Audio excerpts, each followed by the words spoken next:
A battle broke out on the 9,000th circle of hell, where the power of the most terrible creatures is concentrated. It was here that the two most powerful demons came together, ready to fight for the title of true ruler. The legendary Palak entered the arena with cold composure and fire in his eyes. His rival, Carcass, was furiously striving to win the championship and prove his superiority. The battle raged fiercely, blows falling with frenzied speed, raising waves of dark power. The demons threw each other into the air, each attack potentially the last for both. But Carcass didn't stop there. He called on a horde of subordinates to tip the scales. The lesser demons rushed forward, surrounding Palak in a tight ring on all sides. In the midst of chaos, Carcass unexpectedly broke through the defenses and dealt a terrible, almost fatal blow. It seemed the battle was over. The mighty warrior would fall and accept defeat before the crowd. But Palak did not waver. His will burned brighter than the hellfire around him. He gathered the remnants of his strength, broke the ring of enemies, and pierced Carcass's defense with an accurate blow. The opponent's last scream melted into darkness as Palak finally won. After the victory, Palak went to the Demon Lord's castle, having heard that he was going to leave hell. A multitude of questions swirled in his mind, but suddenly he felt a familiar aura, his master. This demon once devoured all powerful opponents thanks to the power of a true soul eater. It turned out that the Lord himself, having lived in hell for 10,000 years, longs to taste power again. The unchanging landscape and eternal darkness no longer gave him any reason to stay here any longer. When the ruler showed his true face, it became clear that it was Aryan, the main character of the story. Palak, remembering the offering, presented him with a gift, the head of the last supreme demon. It was the head of Pokemor, a cruel lord whose heart burned with the fire of hellish hatred. But suddenly Aryan declared that he wanted something simple, to taste human food, which he had not seen for so long.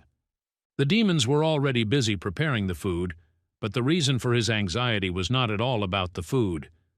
The main character was tired of the hellish routine and actually dreamed of just reading manga. Palak, realizing his powerlessness, began to beg the Lord to punish him for his failure. But instead of anger, Aryan admitted that he would like to even feel love, at least once in this life. At that moment she appeared, Lilith, the queen of the succubi, full of charm and shameless passion. She tried to seduce Aryan, using every gesture, every look, and every smile. But the guy remained indifferent. Her appearance seemed completely unattractive to him. He believed that a true succubus should have a seductive beauty worthy of her nature and name. Disappointed in everything, he finally decided it was time to leave hell and return to Earth. The more he was asked to stay, the more firmly he stuck to his decision. Having previously absorbed the last great demon Baal, he completed his preparations for his exit. He instructed Palak to prepare everything necessary for the crossing, and although he hesitated, he still carried out the order. The sorcerer Aemon began the ritual, and when Aryan appeared, the magical symbols shone even brighter.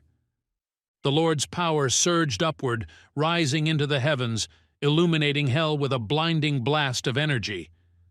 No one was waiting for him on Earth, but Aryan wanted to escape from here, just to avoid being left in hell. Lilith, not wanting to say goodbye, gave vent to her emotions, tears rolling down her face like hellish dew. This scene only caused him irritation, which instantly destroyed the remnants of patience. He rushed into the portal without looking back, determined never to see the succubus queen again. After racing through dimensions, Aryan reached the transition core, where the system issued a fatal error. His excessive power proved unstable, so some of the energy had to be temporarily blocked. The loss of strength hit him instantly. Consciousness faded, and he passed out in the core of space. My eyes only opened when the soft light of the forest filtered through the branches and touched my skin. Aryan found himself among the trees, not yet realizing that he had finally left the hellish world behind. His first impulse was to check his specifications, but there he found something unexpected. His power appeared sealed.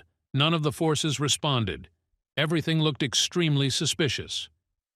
Before he could comprehend the situation, a piercing scream pierced the forest air. A pack of goblins suddenly jumped out of the thickets, with weapons and hatred in their darkened eyes. These creatures could not exist on the earth, he remembered, and this encounter only added more questions. Aryan tried to defend himself, but the dark energy proved too weak for real resistance.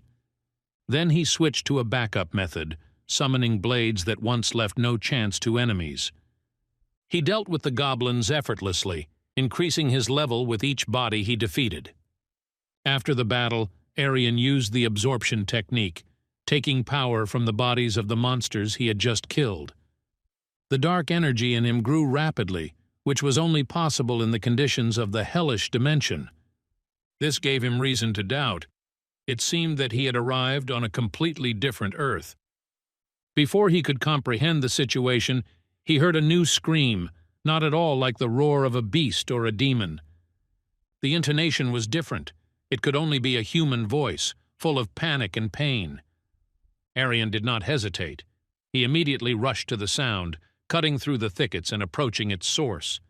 Among the monsters stood a girl, 2 eyes, 1 nose, and no tentacles or mutated features.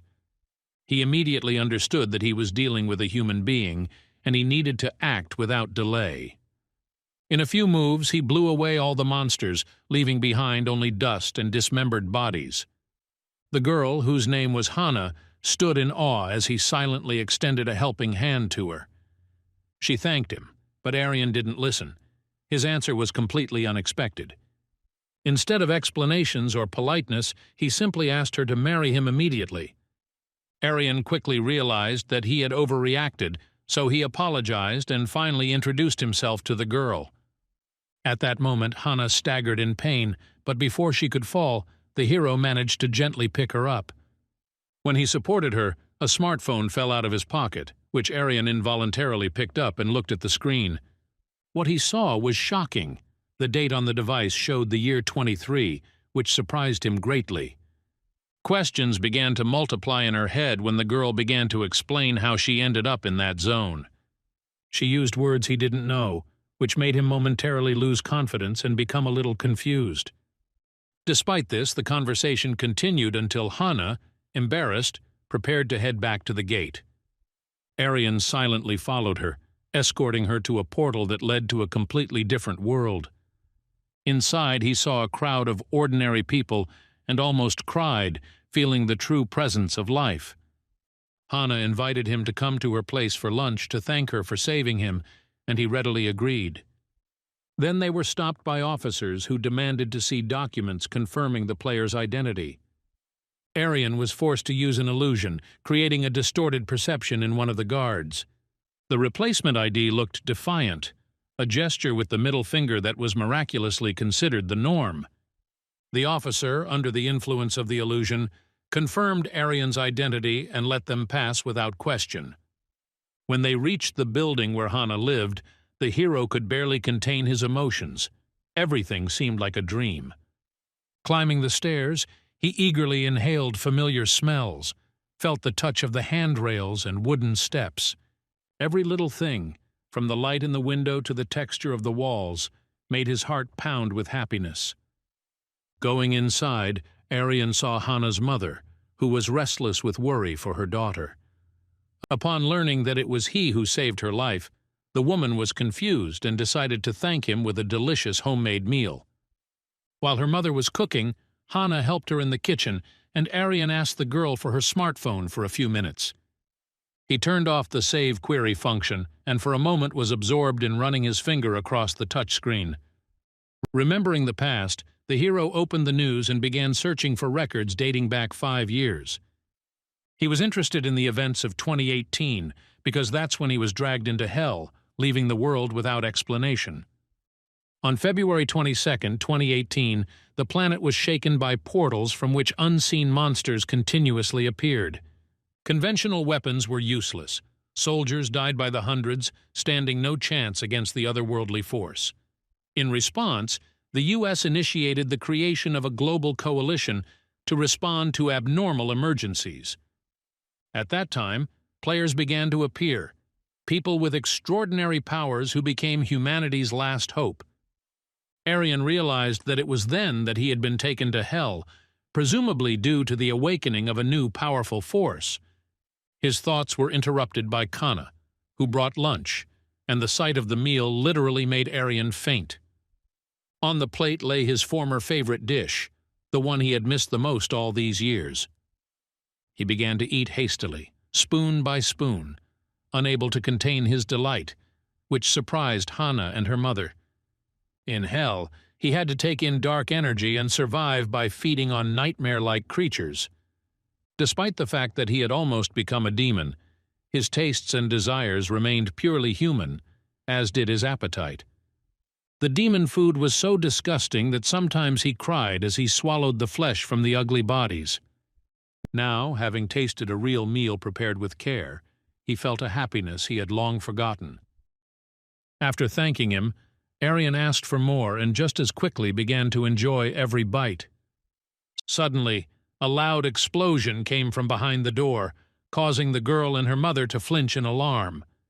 A man emerged from the cloud of smoke, his eyes glowing with rage, and he shouted Hana's name as if he were an acquaintance. Upon receiving news that Hana had walked through the gate on her own, Esther appeared enraged by her action. He didn't like it at all that the girl was acting without permission, violating his notion of subordination. However, Hana was not at a loss and began to demand that he leave the apartment, calling herself a gambler. The words about her independence infuriated him, and he exploded in anger, insulting even her father. After that, he grabbed the girl by the hand and forcibly dragged her to the Andras Guild, founded by her brother. Hana resisted with all her might, trying to break free, and even bit Esther in a fit of indignation. This angered him even more, so he decided to act his way, hinting at harsh methods. Upon hearing this, the girl's mother stood up for her, promising to take the blame and work it out. Esther pushed her away roughly, not holding back her strength, causing Hana to run to her mother in a panic. But as the man grabbed the girl by the throat, ready to strangle her, a loud sound suddenly made him stop. Looking back, he saw Aryan, who, indifferent to everything, calmly finished his favorite dish. No insult made the hero even glance up. His indifference only irritated Esther more. He kicked the table, knocking everything to the floor, which finally forced Aryan to react.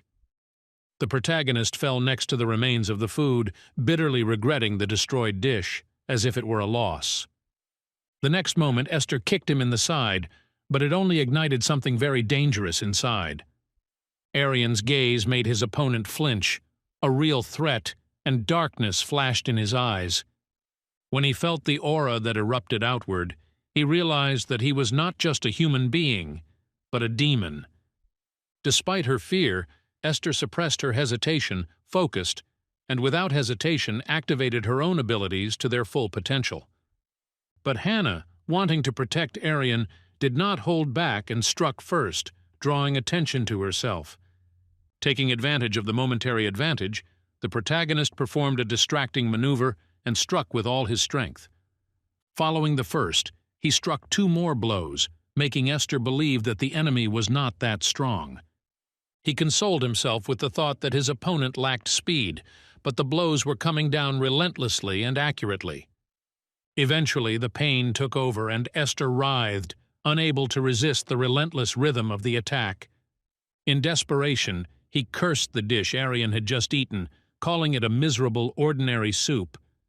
The main character lifted his enemy by the hair, forcing him to think about the words he had said. However, it was too late. With a cold expression on his face, Aryan slammed his head into the ground with savage force. Without letting him come to his senses, he forced Esther to repeat what he should have admitted publicly and loudly. The phrase that soup is a blessed dish sounded louder and louder from his lips each time.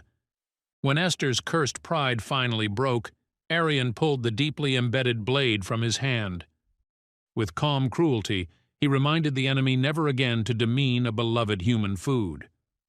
Later, while Hana was helping her mother, Aryan ordered Esther to wash all the dishes, wearing only her underwear. He was seething with humiliation, but due to fear, he did not dare to express his true thoughts aloud. He swore to himself that he would not leave it like this and would definitely tell his guild everything. However, Aryan, looking at the man, understood that it was not profitable to just let him go. Coming closer, he forced Esther to look him straight in the eyes, not giving her the opportunity to look away. At this moment, the enemy encountered a creature hiding in the depths, a demon named Ouroboros. The cold gaze of an otherworldly entity pierced through the shell of consciousness and caused uncontrollable terror. Having drowned his will, Aryan turned Esther into a puppet, banishing him from the house without explanation. Finding a mention of magic stones, Aryan asked the girl for one to better understand the topic. When he took the crystal in his hands, he immediately felt that it was not dark energy inside, but something unusual and primal. After analyzing the structure, he realized that this was not demonic magic, but a force of a different nature. Then he asked about the Players' Association, whose headquarters Hana planned to visit in the near future. Despite the sympathy that associated her with an angel, he knew that for now she was only hindering his own development. However, his thoughts were interrupted by Hana, already ready to leave, asking a question about his player card. When it became clear that he didn't have one, the girl suggested visiting the administration to register. After registering the card, he found out that no one had tried to submit a search request for it in 5 years. Although it was upsetting, getting a player's document meant taking the first step towards a new life on the surface. They were traveling in a bus, and as they approached the stop, they noticed the picturesque view outside the window. Arriving at the association, Hana handed him her old phone and suggested they have dinner. After saying goodbye, Aryan was left alone and went to the terminal to activate his card and get directions. After inserting it into the slot, I received a small coupon and headed to the waiting room with the other players. There, he overheard several young men animatedly discussing the skill levels, strengths, and structure of the existing guilds. After listening, Aryan immediately began searching his phone for information about the names, chapters, and policies of these groups. He began to evaluate the names of leaders, the reputations of guilds, and potential threats through the prism of his past. He quickly realized that returning to his full strength could provoke serious conflicts with the leaders. His thoughts were interrupted by a voice calling him to go through the procedure for determining his individual level.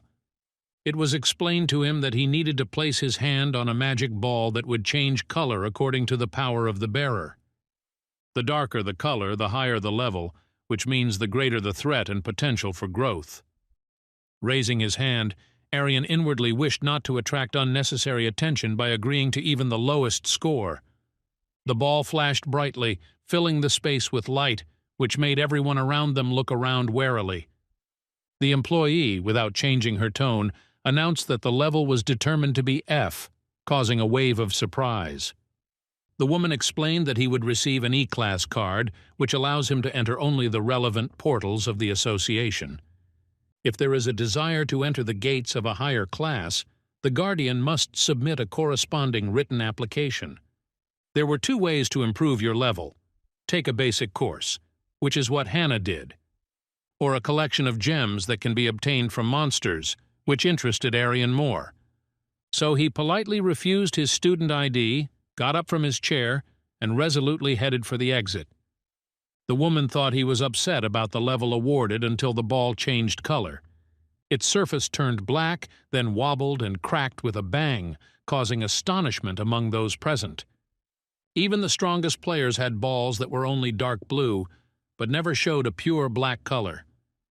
Meanwhile, Aryan walked to the gate, where a multitude of newcomers were looking for a temporary team.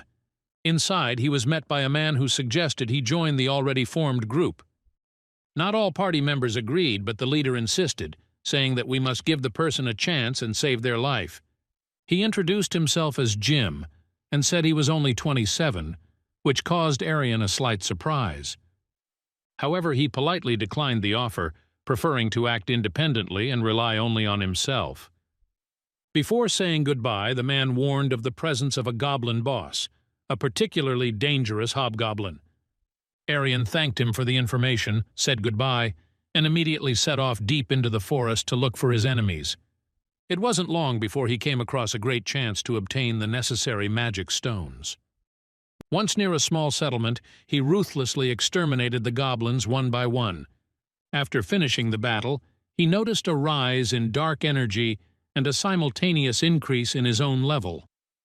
As he absorbed the bodies of his opponents, he felt the remnants of dark magic within them, which grew even more. He realized that the source of the energy was not the crystals, but the moment of death of the creatures he had just defeated. This thought made him ponder more deeply the connection between the last breath and the burst of darkness. Gathering his strength, he began collecting magic crystals, thinking about dinner with Hana. The image of crispy chicken only increased his desire to finish the job and return quickly. Just as he was about to leave, he suddenly froze, noticing the figure of the hobgoblin boss in front of him. The giant creature used magic, causing Aryan genuine surprise and alarm. Without having time to react properly, he was forced to dodge the hobgoblin boss's swift attack. Although the level of dark energy was higher, the massiveness of the enemy became a serious obstacle. The weight of the boss's body created additional pressure, and this affected the effectiveness of his every movement. Each blow from the creature was much stronger than that of the goblins the hero had faced before. Realizing the threat, Aryan deployed Plan B and activated the power of the demonic spring croquel. Channeling all the demon's fury, he aimed it directly at the boss, causing him to go into uncontrollable rage. The hobgoblin turned into a mindless creature that began to randomly strike furious blows. The speed of the strikes increased dramatically, but because of this they became inaccurate and less controllable. This gave Aryan a chance to dodge better while simultaneously preparing his counterattacks without losing momentum. He landed 2 precise blows to vulnerable spots, forcing his opponent to drop to one knee. After defeating the boss, he saw a message about a new level and the discovery of an additional skill. The new ability enhanced the energy absorption effect when using the previous skill. Without wasting any time, he immediately activated it, absorbing power from the body of the hobgoblin he had just defeated. The result was not long in coming. The amount of dark energy turned out to be significantly larger than usual. Feeling the power, he remembered the demon whose power was hidden deep within his mind. He used the power of this creature, so he realized that the seal was gradually weakening. This meant one thing: very soon he would be able to regain all his true strength. After taking the crystal from his opponent's body, Aryan headed towards Hana, as he had planned earlier. At dinner, the girl jokingly asked what was tastier, her dish or the restaurant's chicken. Aryan was somewhat confused, but chose the chicken, although he did so with some uncertainty. Hana smiled, shared some of the meat, and asked about his friends or family. Suddenly confused, he dropped his fork and replied that he had no one close to him. Hearing this, the girl invited him to stay with her for the night, which genuinely surprised Aryan. Although embarrassed, he agreed, handing her money, at least for groceries or a phone. After a brief argument, Hana finally accepted the money, albeit reluctantly. Then Aryan asked about the D-level gate, and learned that lizardmen lived inside. After dinner, they headed to the apartment, where Aryan was given the opportunity to spend the night in Hana's brother's spare room. After saying goodbye to the girl, he lay down on something soft for the first time in 10,000 years and instantly fell asleep. In the morning, he set off for the D-level gate, walking inside with firm steps and beginning his search for enemies. He remembered Hana's words. These creatures have poor eyesight, but they hear the slightest movement around them perfectly. One careless step is enough, and the entire pack immediately rushes at the victim with incredible fury. Therefore, the best weapon against them remained flame, which quickly and effectively destroyed enemies. Upon encountering 3 opponents, he used fire without hesitation and immediately consumed their bodies. During the battle, the figure of Esther, a member of the Andres Guild, flashed through my memory. Suddenly, a new group of opponents appeared, whom Aryan instantly incinerated and absorbed, raising his rank. As he was about to walk further, a voice from an unknown person was heard behind him, calling him to them. Looking at his clothes, they assumed he was a newcomer and offered to join their team. Hearing that it was the Andras Guild, Aryan refused without any hesitation and silently walked forward. This angered the group leader, who was dissatisfied with his actions and appearance. Smiling contemptuously, he assumed that the lizardmen would destroy the insolent loner themselves. He then suggested that their team would later take his body to teach him a good life lesson. After defeating several monsters and absorbing their bodies, he heard a voice that he already remembered well. This was the same team that had previously offered to join, and now they had come to watch his actions. Hearing about the break, the leader sarcastically mentioned respect, but Aryan's response angered him even more. He almost rushed into the attack, but his comrade stopped him in time, reminding him to stick to the previous plan. Knowing his enemy's weakness to noise, Aryan struck his sword against his armor, making a loud, clanging metallic sound. Suddenly the footsteps of monsters were heard around. The team activated the shield and watched the events unfold. They wanted to see the defenseless Aryan torn apart by an angry pack of dangerous creatures. Instead, the hero activated his ability to use sound effects, began clapping loudly, and stomped his feet on the ground. The ground shook under the impact, the sound echoing through the forest, drawing even more predatory creatures to the scene. Hundreds and later thousands of lizardmen responded to the signal, filling the surrounding space. But Aryan, without wasting time, jumped onto a tree and activated the ability to completely disappear from sound. Silence enveloped him completely. He moved imperceptibly, without making even the slightest rustle. So all the monsters that arrived, not sensing his presence, furiously attacked the members of Andras's guild. When the protective field suddenly disappeared, the leader looked back and saw that one of the girls on the team was already dead. Others fell after her, and he, seized by panic, began to beg Aryan for help and apologize. But the main character remained cool-headed, firmly determined not to interfere in their hopeless situation. When the monsters finally killed everyone, Aryan destroyed them himself, preparing to absorb the bodies of his fallen opponents. However, the system displayed a message stating that it was impossible to absorb objects protected by internal code. He remembered that he had heard of the system before and decided to focus on absorbing monsters. After that, his dark energy reached the 30 mark, and the new strength clearly exceeded the previous ones. After activating the flame, he clearly felt a significant difference in power compared to the previous state. Having collected the magic crystal, Aryan set off further, feeling his power gradually increasing. 3 days passed, and he finished his favorite meal while talking to Hana in a calm atmosphere. The girl was worried about his overload, made tea, and shared the disturbing news. It was about a team killer, someone who fakes their rank and treacherously kills members of their own team. Later, once again on the battlefield, Aryan wondered if he himself was the mysterious team killer.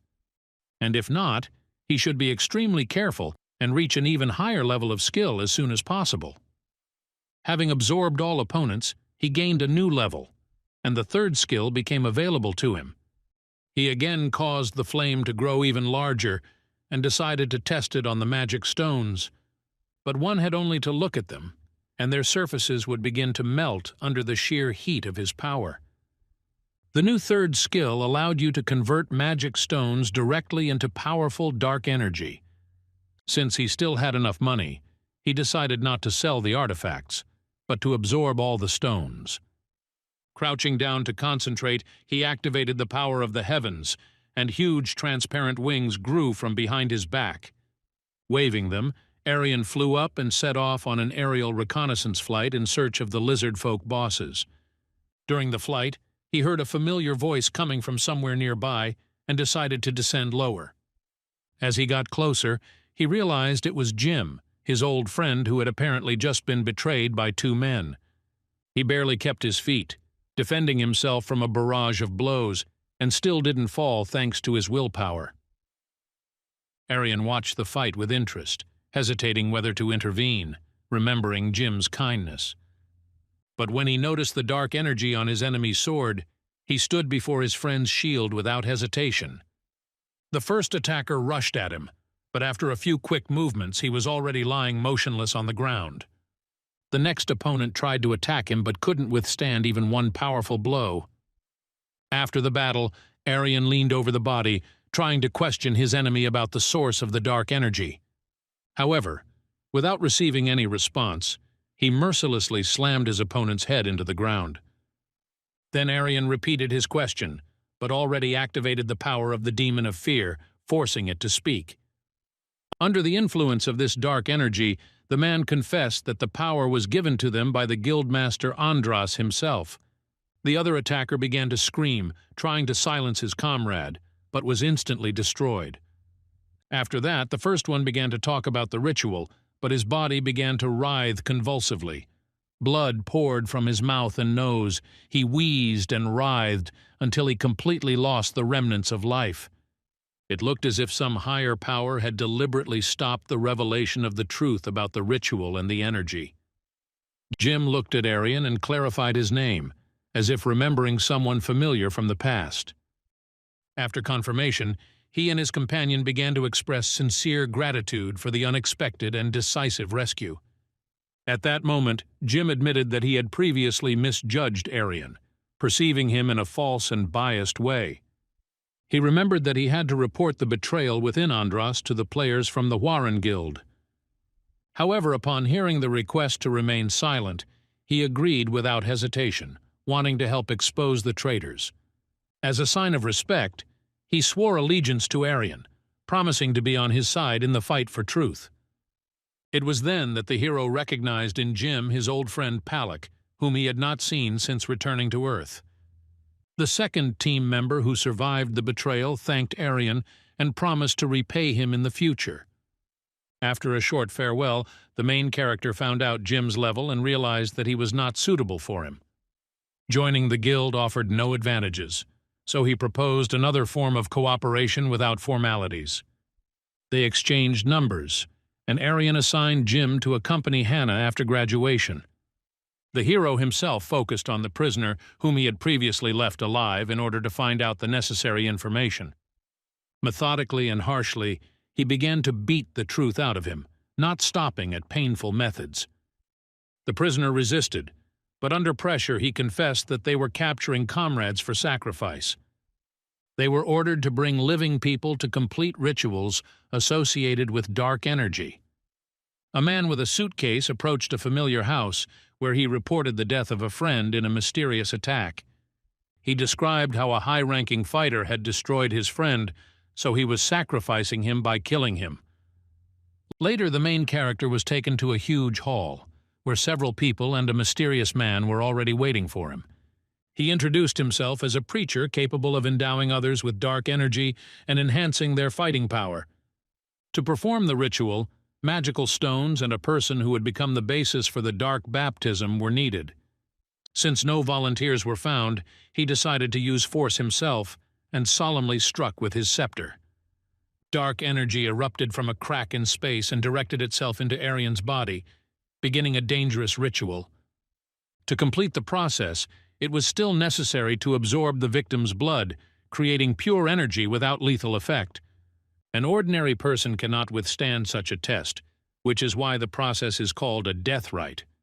But Aryan turned out to be an exception. His body absorbed the energy flows, the ritual dragged on and never reached completion. The man began to scream in panic, unable to believe that Aryan had survived, and even asked to repeat the ritual again. Surprised by this audacity, he instantly rushed to the attack, but quickly realized that his strength was clearly not enough. In desperation, he ordered his subordinates to join the battle, hoping together to defeat an inexplicably strong enemy. Fire engulfed his body, and with all his fury he directed it at Aryan, hoping to break his will. But in response, Aryan also activated the flames, stunning his opponent, who took a step back. The thought suddenly flashed through the preacher's mind that the real Andras might be standing before him. Without a second's hesitation, he knelt down, recognizing Aryan as a powerful, long-awaited savior. Calling him the invincible Andras, he convinced himself that the ritual had finally produced the desired result. Aryan decided to use the situation to his advantage and successfully entered the role without arousing suspicion. Spreading his wings, he rose into the air and, announcing himself as Andras, ordered everyone to leave the premises.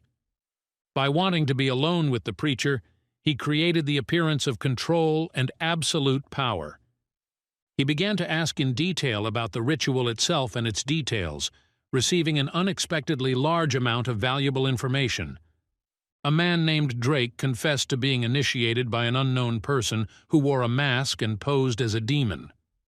He appeared in the guild, promising everyone eternal life in exchange for loyalty to the demonic forces of the afterlife. However, there was really no choice, because anyone who refused was immediately killed by the mysterious stranger. It was out of fear of death that Drake agreed, even though he did not know where to look for this man or his accomplices. He received a single letter with orders to recruit new players and conduct rituals without delay. The cult's goal was to completely distort the earth, turning it into a veritable hell among worlds. Upon learning of this, Aryan activated the power, banned the rituals, and ordered Drake to gather new information. The hero himself remained in place, deep in thought, and then slowly headed towards his own home. There, a worried Hana was already waiting for him, because he hadn't answered her calls for a long time and had disappeared without a trace.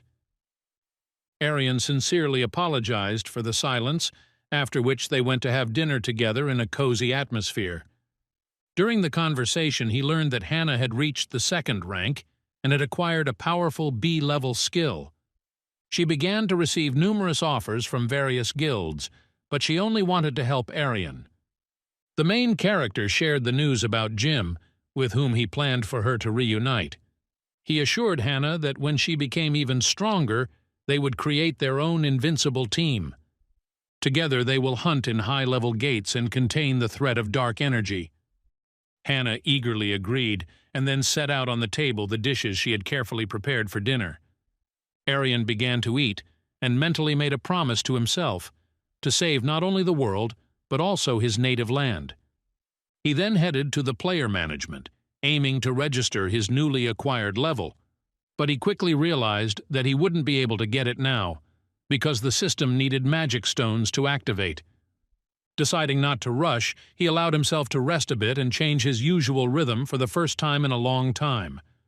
Without a clear plan, he remembered how he used to spend all his time reading comics on the ground. However, now he longed for a different life, and having noticed a computer club, he decided to go inside. After ordering a serving of ramen, he chose the most popular game and created a character to complete missions. His first achievement was killing a monster, for which he instantly received a certain amount of gold. His teammate was puzzled by Aryan's actions and tried to understand what was happening. In response, he tried to explain briefly, even though he had already received his meal and was focused on eating. Without reacting to the game or his friend's words, he calmly finished his ramen and washed it down with a soda. But immediately after that, a death message appeared on the screen, which he did not notice in time. At that moment, an indignant female scream was heard nearby, causing everyone in the hall to look around. The angry girl's gaze fell directly on him, and she became even angrier when she saw the screen. Realizing that they were on the same team, she quickly approached him with the intention of sorting things out. In anger, she swung several times, and he only deftly dodged each subsequent blow. Finally, she asked if he was a member of the Mirror Guild, carefully watching his reaction. He calmly rejected all of the woman's assumptions, then asked if she herself belonged to a particular guild.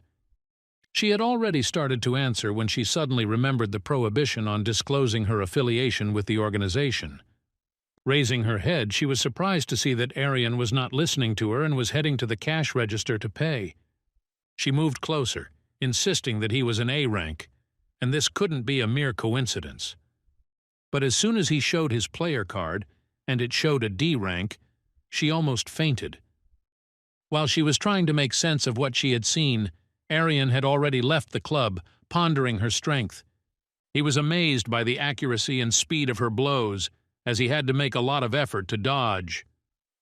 At this time, the girl jumped into the alley through the window and immediately established contact with her guild. It was later revealed that this mysterious stranger was actually a guild leader named Esme. She ordered the head of the Human Resources Department to investigate the demon-related cult. Aryan's behavior made her suspicious, as he was the only one who managed to dodge her attacks. This impressed her interlocutor, because no D-rank player would be able to avoid such blows. There was a hypothesis that his documents could have been forged, or the true level could have been hidden. She instructed me to gather detailed information, and after ending the call, looked at the torn button, which she tore from Aryan's clothes during a fight, which both took as a challenge on equal terms. And each of them, deep down, recognized that the opponent could be stronger than him. Aryan decided that the next day, as soon as he received the map, he would immediately head to the gates of the new location. And Esme, returning to the club, noticed a drop in her rating and promised to kill him next time. The next day, he headed to the Troll Gate, where he learned that a formed team was now required to enter. Looking around, he noticed an unusual atmosphere. There was peace and indifference to the surroundings. His plan was to destroy this balance, so he decided to create chaos and chose a suitable victim for this. Activating the power of anger, he transferred the energy to the man, who instantly began shouting and inciting others. He recalled bullying at school, which only intensified emotions, and called on everyone to act immediately. He was joined by another man, and later a woman, united by a common desire to fight. The crowd in front of the gate quickly charged with energy and rushed inside without waiting for permission. Taking advantage of the commotion, Aryan jumped over the wall, sneaking into the enemy desert unnoticed. By activating his observation skill, he discovered the location of the goblins and where their leader was.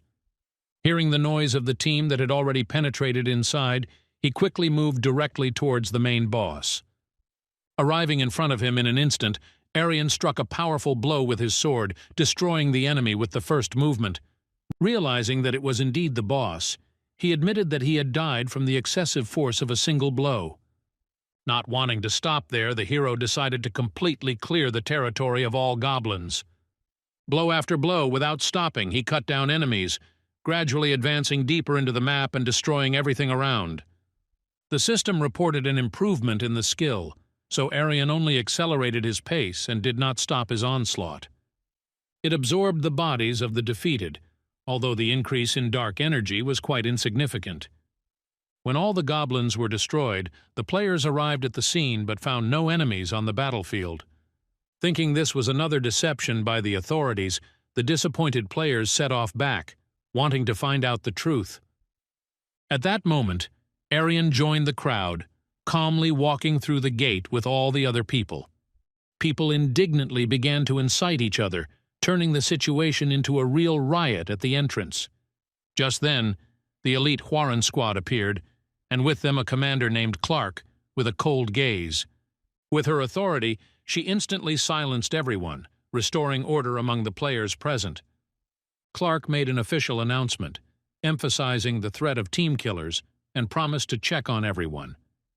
By stating that they were checking specific individuals on the list, she made Aryan think deeply about the situation. He was worried that he might be the cause of the inspection, so he tried to behave as carefully and discreetly as possible. He didn't have time to think things through properly when Clark suddenly asked him for a map for a closer look. While she studied it, Aryan tried to learn more about the Tim Killers while remaining calm. After a few short phrases, they parted ways, leaving the protagonist with new suspicions about the authorities. It seemed to him that they were looking for cultists, but he decided not to dwell on it and went home to rest. Soon they met Jim at the cafe as arranged, and Aryan introduced him to Hana in person. Jim was impressed by the pair and jokingly called her his sister-in-law, commenting on the power of her new skill. Her ability to not only heal, but also strengthen allies and attack seemed almost unique. He noted that any guild would have accepted her without hesitation, but Hana had no plans to join anywhere. This brought her together with Jim, who also did not belong to any organization, and they discussed the upcoming party. When Aryan calmed down a bit, he asked Jim about possible damage players for the team for efficiency. He immediately suggested 2 acquaintances he trusted, despite the fact that Aryan himself had never seen them before. Remembering his previous failed experience with the Allies, Aryan hesitated, but agreed to try anyway. He asked Hana's opinion, and she immediately agreed because she wanted to improve her fighting skills more quickly. She dreamed of fighting alongside Aryan, and he advised her to be more careful and take her time. Jim, who had been following their conversation closely, smiled with emotion and changed the subject. He promised to soon send the coordinates of the gate where the team would go on their first hunt together. When Aryan asked why this particular gate, Jim replied that there was a minimal chance of team killers there. However, trolls lived there, who were stronger than lizard men, so they allowed them to level up faster. After that, they said goodbye, as Aryan was to head to the next gate for training and combat. Inside, he immediately used his observation skills to spot the goblins, and quickly destroyed them. Suddenly smelling the scent of human blood, he abruptly changed direction, dismissing the idea that it was the work of demon cultists. It seemed to him that this was the work of the Tim killers, because by the smell he determined that there could have been 5 or 6 victims. Arriving at the scene, he saw scattered human bodies, and then noticed a horrible creature eating them. Before him stood Cerberus, a monster from hell itself, roaring menacingly in the silence. Aryan didn't have time to fully orient himself when the beast rushed at him, and his attempts to attack with his blades were in vain. He dodged the blows, trying to set the enemy on fire, but this attempt was unsuccessful. Only by using his spear did Aryan manage to knock the monster to the ground, causing it to roar with rage. Already thinking that victory was near, the hero stopped, but Cerberus rose and rushed into the attack again. Dodging another series of blows, Aryan activated the power of the rift, destroying the floor right under the beast's paws. An attempt to finish off the monster with a spear again proved unsuccessful, as not a single blow harmed the enemy. The beast, without stopping for a moment, rushed into battle again, roaring with all hellish fury at every movement. Realizing that Cerberus would not retreat, Aryan activated the power of heaven, directing the blades into the enemy's nostril. This blow did knock the monster off balance, causing it to fly back and briefly freeze in place. Despite its obvious injury, the monster rose to its feet again, breathing hot air from its mouth and blazing with fire. Aryan recalled the old battles in hell, understanding that all it took was the right moment for the decisive blow. He gathered his strength, waiting for the right moment, because he believed that experience gave him an advantage over the beast. And now the time had come. When the enemy suddenly froze, Aryan prepared for another rush forward. However, unexpectedly for himself, Cerberus fell to the ground, completely losing the strength to fight. Immediately after that, the system sent a message about the victory and the discovery of a new ability in the rift, which immediately raised many questions in his mind, but due to the lack of facts, he decided not to analyze anything. Having absorbed the body of the defeated monster, Aryan went out the gate, where a familiar figure from the computer club was already waiting for him. The woman introduced herself for the first time, and upon hearing her name, the hero realized that he was the head of the Red Rose Guild. Confirming his guess, Esme began to lay out all the data they had managed to gather about him. She mentioned the exact date of birth, indicated the place, and also reported the hero's 5-year disappearance. What surprised her most was the pace at which Aryan gained experience and growth, which aroused some suspicion. She openly suggested the possibility of document forgery, but fingerprint analysis completely disproved this. When it became clear that the guy was clean, Esme voiced the idea of officially sponsoring him. The proposal was to raise Aryan's level by giving him access to guild equipment. She also wanted to provide a temporary pass to the gate of any level, regardless of the hero's rank. In addition, she mentioned the possibility of providing housing or transportation, which seemed like a very generous offer. However, When it came to the several tasks that the guild expected from him, everything fell into place. With no time to discuss the details, Esme left Aryan space to think about the decision.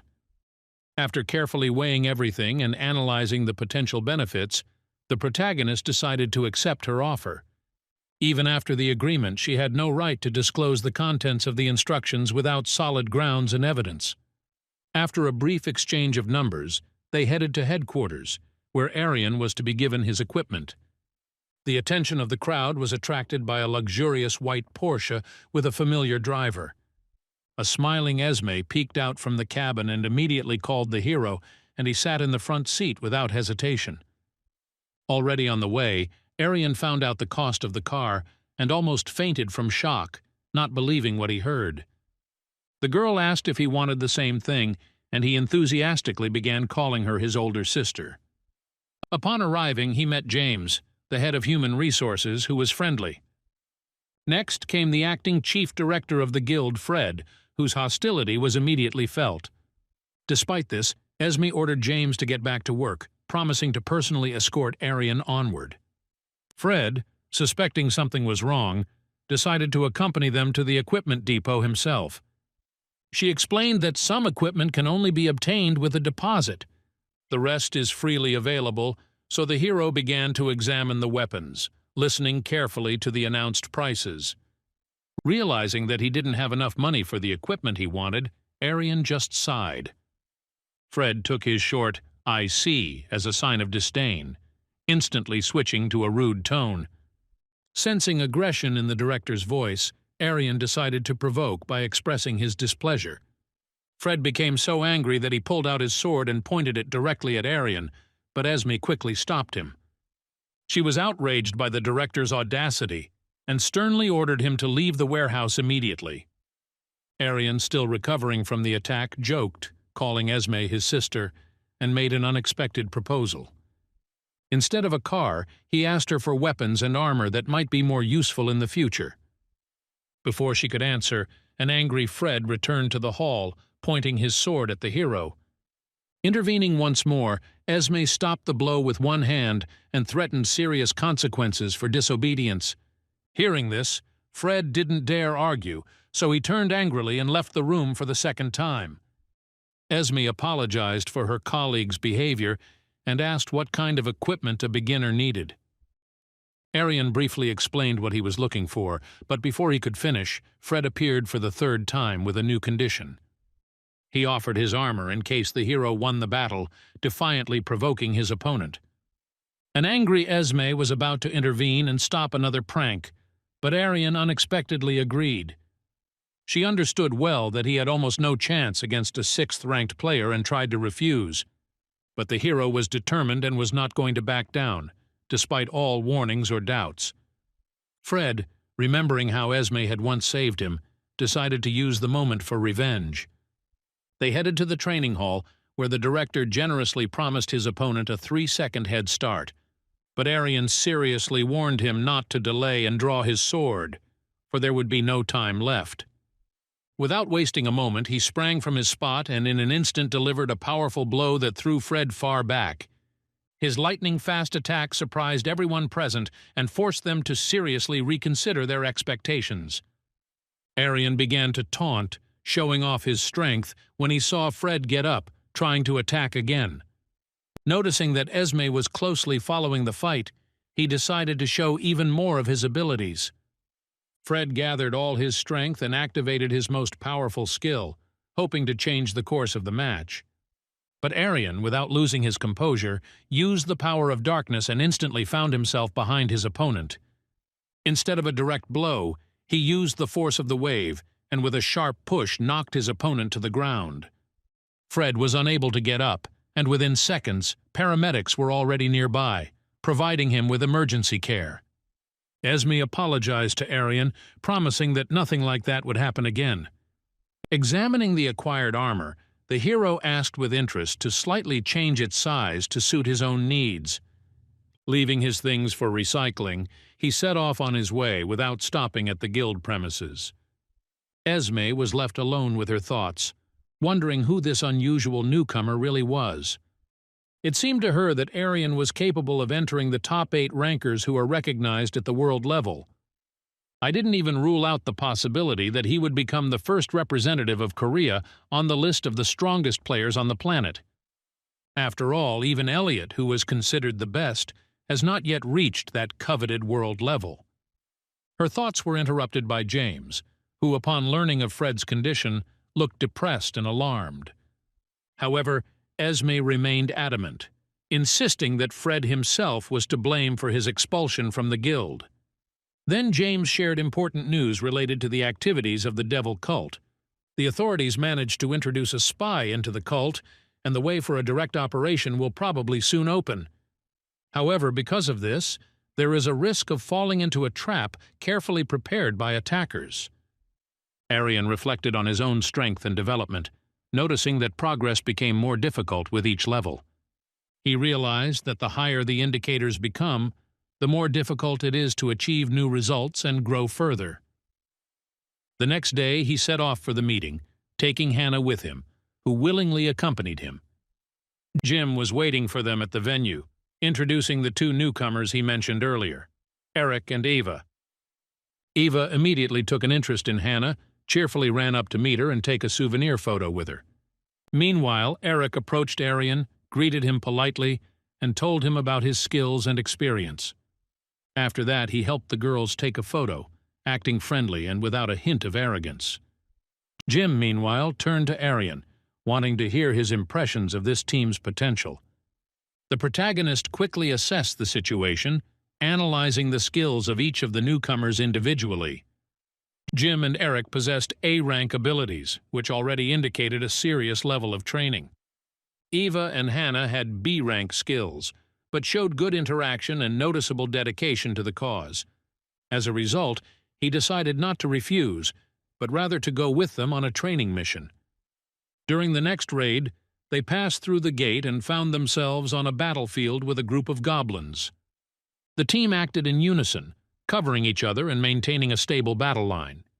Hana reinforced her allies while simultaneously attacking alongside Jim, Eric, and the determined Eva. After the battle was over, everyone turned to Aryan, wanting to hear his opinion on their work. He acknowledged that they have potential, but there are still many aspects that need to be improved. Starting his analysis with Jim, Aryan noticed that he relied too much on brute physical strength during combat. He then turned to Hana, emphasizing that her reinforcement of Jim was inappropriate in that particular situation. She also entered the battle prematurely, instead of first taking a more advantageous position for support. Next came Eve's turn, who was too energetic in finishing off wounded enemies, wasting unnecessary resources. When she was attacked, she did not try to resist, but simply began to flee the battlefield in confusion. Eric, on the other hand, showed himself at his best. His technique was stable and his attacks effective. Considering his level and rank, he showed a worthy endurance, which earned respect even from Aryan. After analyzing the teamwork, they moved on to check how the participants had absorbed the tips. During the next clash, the fighters acted much more confidently, coherently, and strategically. Aryan was just about to praise them when he heard a loud scream. A demonic wolf was closing in on the group. Everyone froze in indecision until Eric, without hesitation, resolutely rushed at the enemy with full dedication. His attacks were powerful, but due to inattention, he was hit hard and fell to the ground. At that moment, Aryan appeared before him, instantly activating the power of 1,000 and attacking with extraordinary speed. With one precise blow, he neutralized the monster, then immediately picked up Eric to help him stand up. The team reacted instantly, running to their comrade, providing assistance and checking his condition. Aryan, meanwhile, wondered where Eric got such impressive strength from and whether everything was so simple with him. To make sure, he activated the warden's power and lifted Eric up, fixing his position. After that, a status window appeared in front of him, in which he noticed something absolutely incredible. Among the characteristics were the ability of the SSS-Rank, as well as the titles of the Chosen One and the Defender of the Whole World. He reread everything over and over again, not believing his eyes because Eric looked like the main character from a comic book. Considering all the circumstances, Aryan realized that he could not afford to lose such a gifted young man. He didn't have the resources to support her like Esme did, so he decided to find another way to strengthen the bond. Afterwards, the team sincerely thanked him for the lives saved and the support provided, and the hero completed his training. Aryan and Hana were out together when the protagonist noticed a missed call on his device. He asked the girl to come back and have dinner without him, as he had urgent business and a meeting. At this time, Eric was at the bus stop, waiting for the bus heading to the Mir Guild mentioned earlier. Jim offered him to join that organization, but the guy had his own reasons for refusing. Suddenly, Aryan appeared next to him with a serious look, suggesting that they move to a quiet place. They moved away from the people, and there Aryan suddenly attacked the boy with an unusual intention. His action was an attempt to establish a connection, although it looked aggressive and raised many questions. Without letting Eric say a word, he reached out and stuck his hand into the boy's chest, activating the force. After that, a flow of dark energy arose. The force of subjugation began to act inside the body. The protagonist spoke words of command, implanting a new goal and rules of behavior in the student's mind.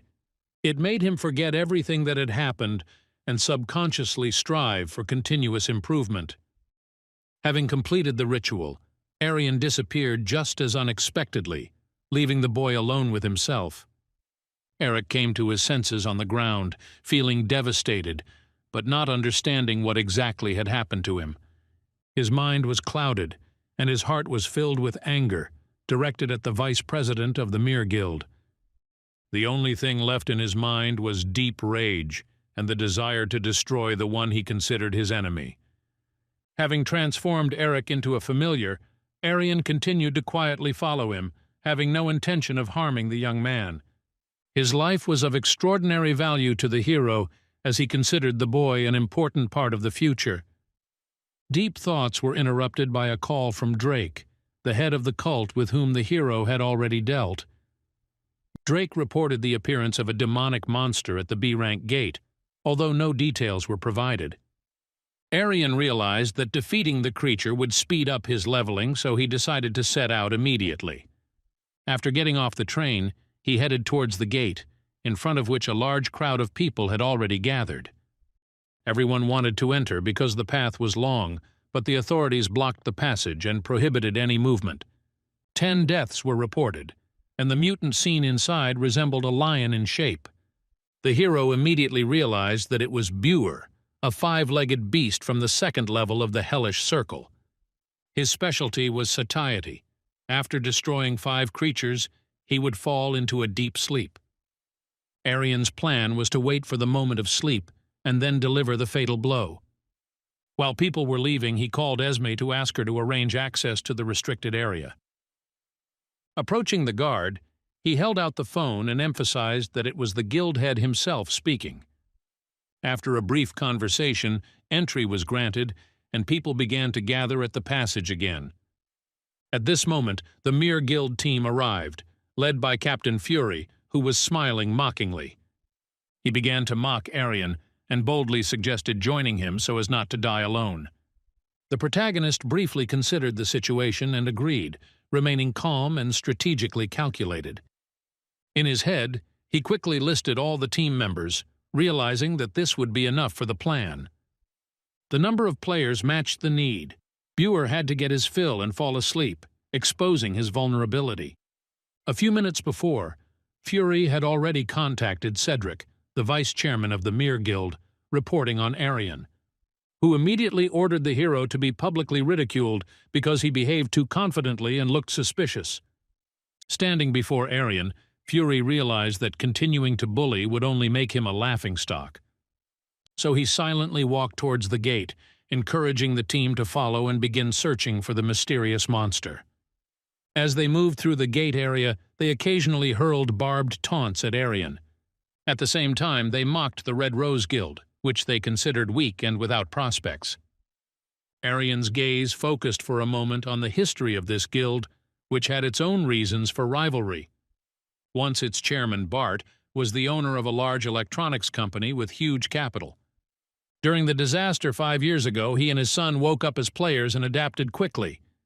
Using their wealth and influence, they created the powerful Mir Guild, which later became one of the most famous.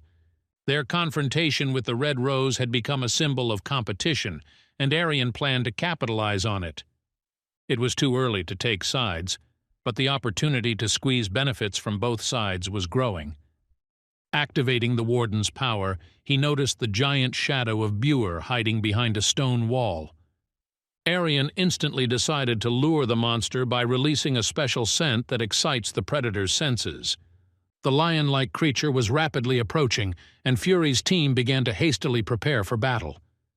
It was at this moment that Aryan finally revealed his true motives, but it was too late. Buer appeared in a flash, grabbed one of the players, and broke his spine in a terrible fit of rage. Ignoring all attacks, the monster continued its attack, ruthlessly killing 2 more in just a few seconds. The team desperately tried to stop the monster, but in vain.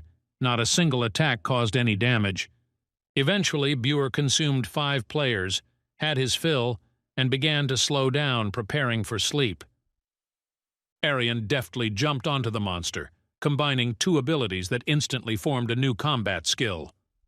With just 1 powerful blow, he destroyed Buer, after which he received a notification of the Devil's Blessing.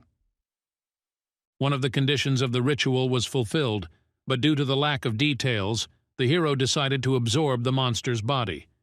After that, he approached Fury, and after just 1 precise blow, he made him talk. Fury admitted that the order for public humiliation came from Cedric because of an old grudge against Esme. This incident became a personal matter for the vice-chairman, which now affected the behavior of his subordinates. Aryan immediately demanded to see a photo of Cedric, and while examining it, he noticed a certain resemblance to Eric. This coincidence aroused suspicion, leading the hero to assume there was a deeper connection between them. Then he gave Fury a new task, to play an important role in the future plan without asking unnecessary questions.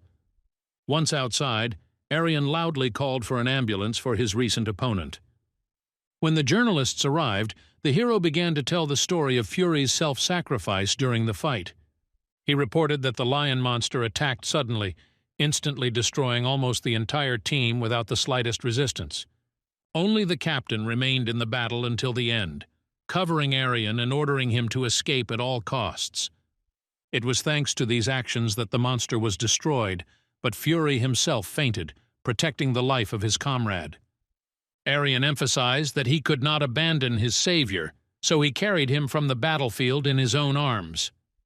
Over the next few hours, all the media wrote about the heroic act of the Mir Guild player at a critical moment. Esme was watching the news when Cheryl, the head of an influential guild called Sanare, visited her. They were having a serious conversation about a devilish cult that was previously only known to 5 key organizations. Both understood that spreading the word about the existence of the cult among ordinary people would cause real chaos. Their discussion was suddenly interrupted by the arrival of Aryan, whose presence forced the guest to immediately bid farewell.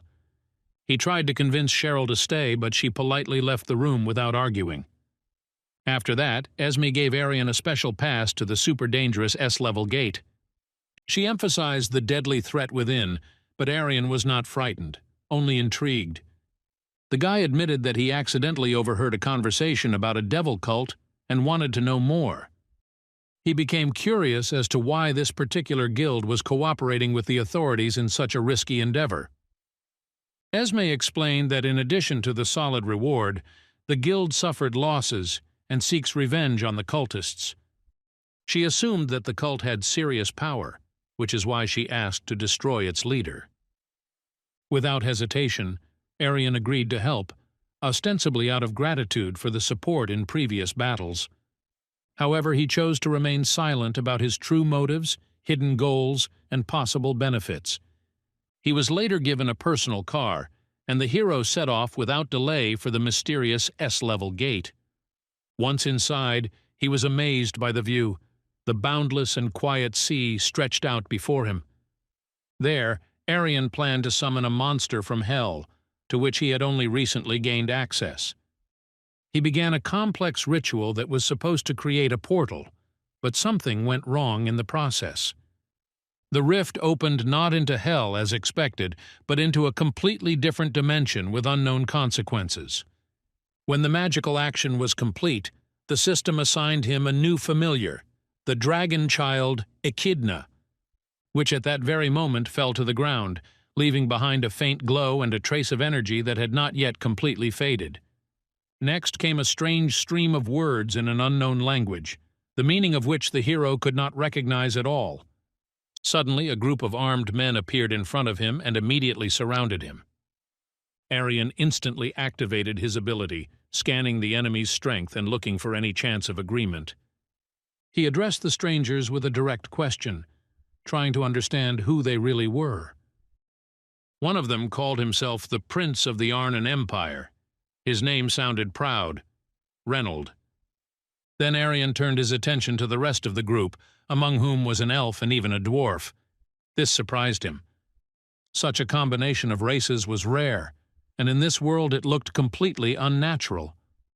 Despite the tension, Aryan approached Akidna to heal her wounds and calm her down.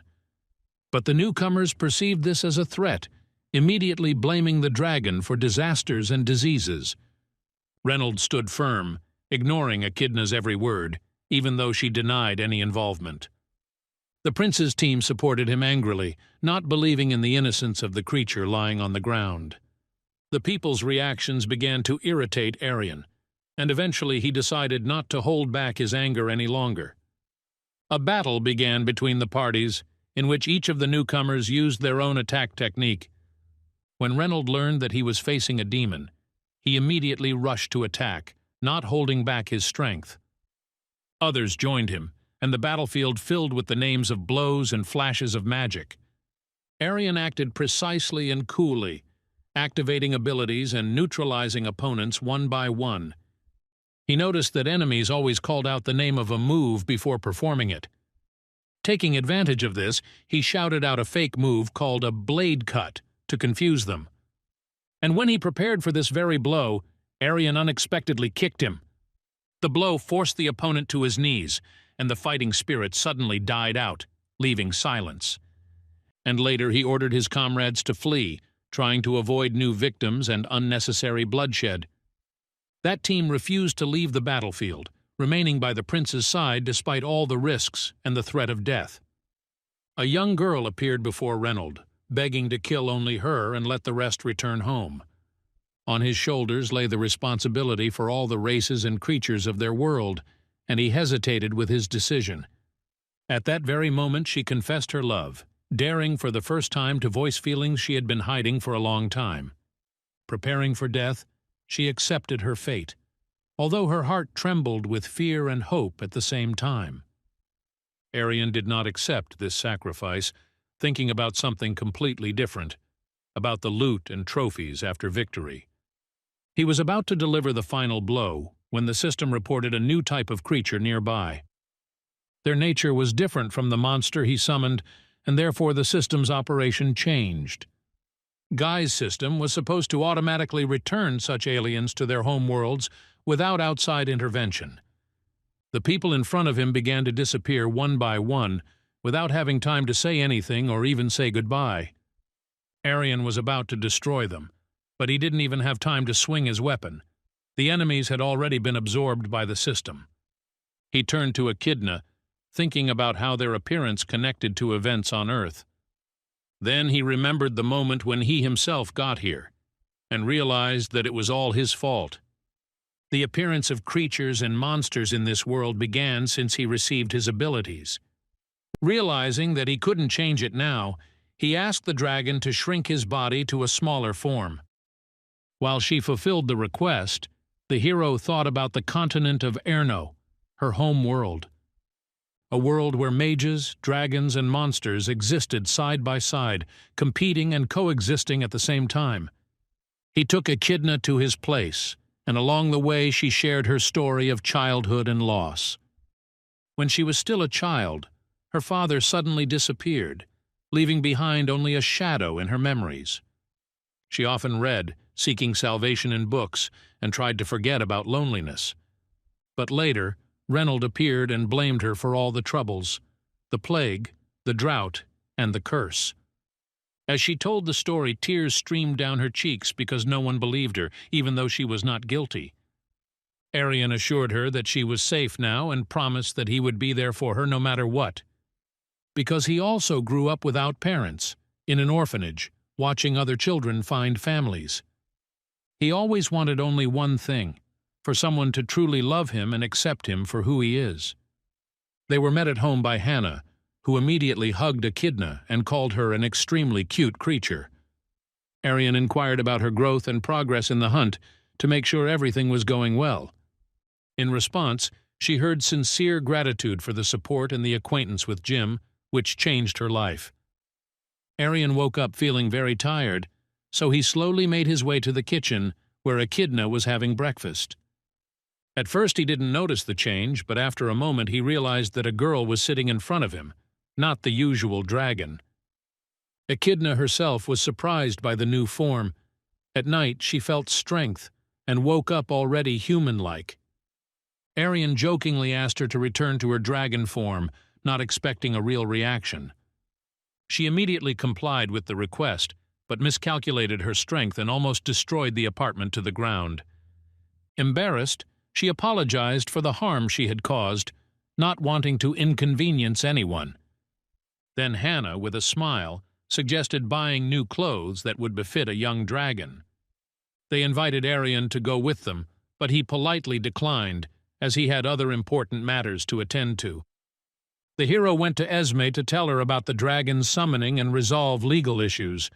In particular, he asked for help in completing the paperwork, so that the creature would have a personality. At the same time, he corresponded with Hana, who sent a photo of Akidna in pajamas, causing a smile.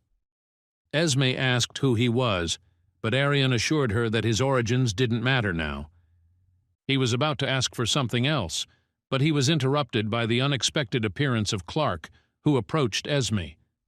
The surprised meeting turned into a brief greeting, and Aryan moved on to the main question. He requested official permission to enter the S-Rank gate, knowing it would cause concern. Esme was really worried, but he explained that he knew who lived there: giants, ogres, wyverns. A particular threat was the creature Elquero, a water monster that lurked in the depths of the lakes. Clark was suspicious that Esme had agreed so quickly, but she later calmed down. She trusted her friend's decision because she knew she wouldn't take risks without good reasons. Afterwards, the girls discussed the situation with the devil cult, which still remained elusive. Its leader has still not been caught, although the guild and the authorities have joined forces in the search for the criminal. However, there was hope. The agent who infiltrated the cult received extremely important information. The video contained evidence of cult activity, and the agent only agreed to hand it over in person. The meeting was to take place the very next day, at the place where Aryan planned to hunt. Akidna returned home in a new outfit, which attracted Aryan's attention and aroused sincere admiration. He briefly complimented her appearance, after which they immediately set off together on another hunt. Before leaving, the hero promised to go hunting with Hana soon so as not to break the agreement. Arriving at the S-Rank gate, Aryan gave Akidna some important instructions on how to behave in battle. Then he activated the Overseer's ability to better navigate the environment of dangerous creatures. Soon, a giant ogre appeared on the path, looking aggressive and ready to attack. The hero tried to lure him to himself, and then, using force equal to 1,000 ordinary blows. Despite his efforts, this did not harm the creature, so he turned to Akidna for help. Through joint efforts, they managed to destroy the ogre, although it required a significant expenditure of energy. But just as they had time to catch their breath, several wild wyverns swooped down from the sky. Understanding the threat, Aryan decided that the best way out would be to immediately flee this place. He grabbed Akidna tightly, activated his wings, and flew upward, hoping to break away from his pursuers. However, the wyverns turned out to be clever. One of them tore Akidna's dress right during the flight. Feeling humiliated and furious, she instantly changed form, transforming into a powerful dragon. Her scream tore through the air and she charged into battle, destroying the predators one by one without mercy. Immediately after the intense battle, Akidna fell asleep, tired from the loss of magic and the powers she received from Aryan. When she woke up, she immediately reassured him, assuring him that everything was fine with her and that he shouldn't worry. Despite this, she was worried about her torn outfit, to which the hero promised to buy her a new one and asked her to be more careful. He advised to restrain transformation, as it could destroy the environment or harm people. But it was thanks to this release of power that she was able to absorb a lot of magic and become much stronger. Their conversation was interrupted by a loud noise. 2 new ogres, even larger than the previous ones, were rapidly approaching them. Aryan carefully placed Akidna on the ground, covering her with his body, and prepared to take the fight upon himself. But suddenly 2 strangers appeared and instantly dealt with both monsters on the spot. They were Gilbert, the head of the Robbers Guild, and Elliot, the first ranker of Korea and the leader of the Hanul faction. They offered their help to support Aryan and Akidna, who looked very exhausted. While Elliot offered to lead them to the exit from the location, Gilbert watched the hero warily. Something about Aryan's behavior made him suspicious, but he decided to keep quiet about it for now. The hero politely refused the offer and, leaving the gate, woke Akidna for a new journey. They set off for the shopping mall, but on the way the dragon caught the scent of human blood from the alley. Sensing danger, they instantly changed their route and headed there, preparing for anything. Previously, an undercover agent operating in a cult managed to record important evidence despite the ban. He was only able to transmit a signal to headquarters, after which he was discovered by the enemy and beaten. He managed to escape, but his body refused, even though his willpower would not allow him to stop or give up. The agent had one goal: to deliver the data chip, even if it cost him his own life. He fell in a narrow alley, unable to get up, and that's where Aryan and Akidna found him. With a last-ditch effort, the wounded man passed the chip, giving the order to pass it on, but he lost consciousness before then. Not understanding what had happened, Aryan immediately activated the Overseer's power to read the data about the stranger. But the indicators indicated that he did not leave the gate, which raised even more questions for the main character. So he decided to look through the contents of the chip, hoping to find a clue or some important information. It turned out that there was only one video, and to the hero's great surprise, it was a frank adult movie. Aryan was extremely confused, as he had not seen anything like it in over 10,000 years. It was at that moment that strangers began to appear nearby, rapidly approaching the scene of the incident. It later turned out that these were members of a demonic cult who were very interested in the content of that video. They began to question the hero, but he had already decided that the chip must be protected at all costs. A fight broke out, and Aryan nearly destroyed his opponents, forcing them to show their true colors. The cultists unleashed dark energy, partially transforming into demons, to maintain their advantage. Despite this, the hero used one of the most powerful techniques, destroying the crowd with several devastating blows. After the fight, he decided to watch the video again, suspecting he might have missed something important. And at that very moment, Esme and Clark appeared from above, surprised by Aryan's presence in the deserted alley.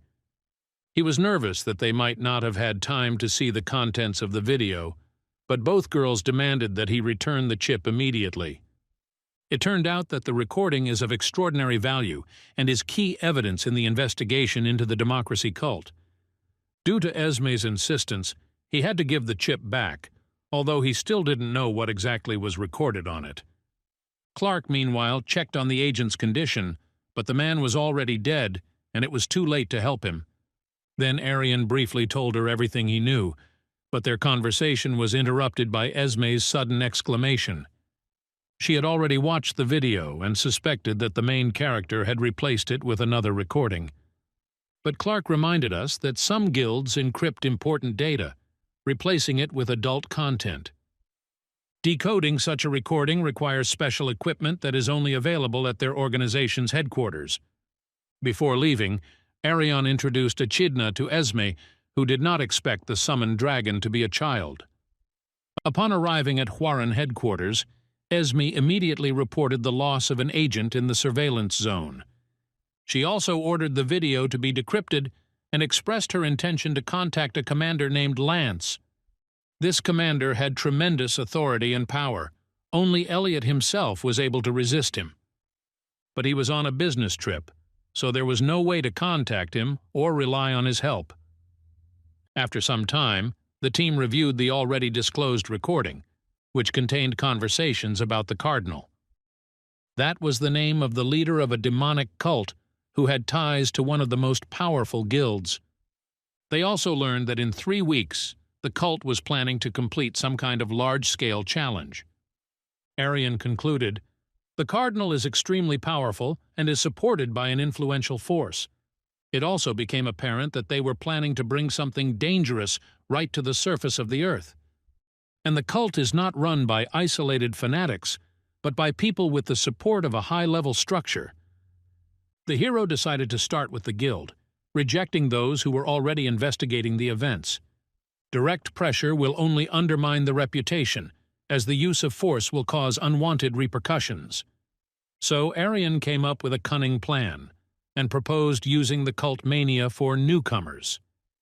He knew that the enemy was hunting players with low ranks but abnormally high attributes. In addition, disappearances have recently become more frequent in the lower-level gates of various regions. Aryan suggested spreading rumors that extremely talented players had appeared there, and that the Red Rose organization is keeping an eye on them to stir up the cult's interest.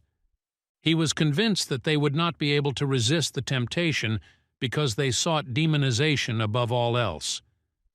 Aryan did not tell anyone about their fanatical goal, but it became the basis for his future actions.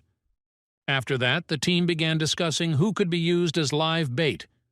The guilds refused to risk their own people, but Aryan already had a candidate in mind.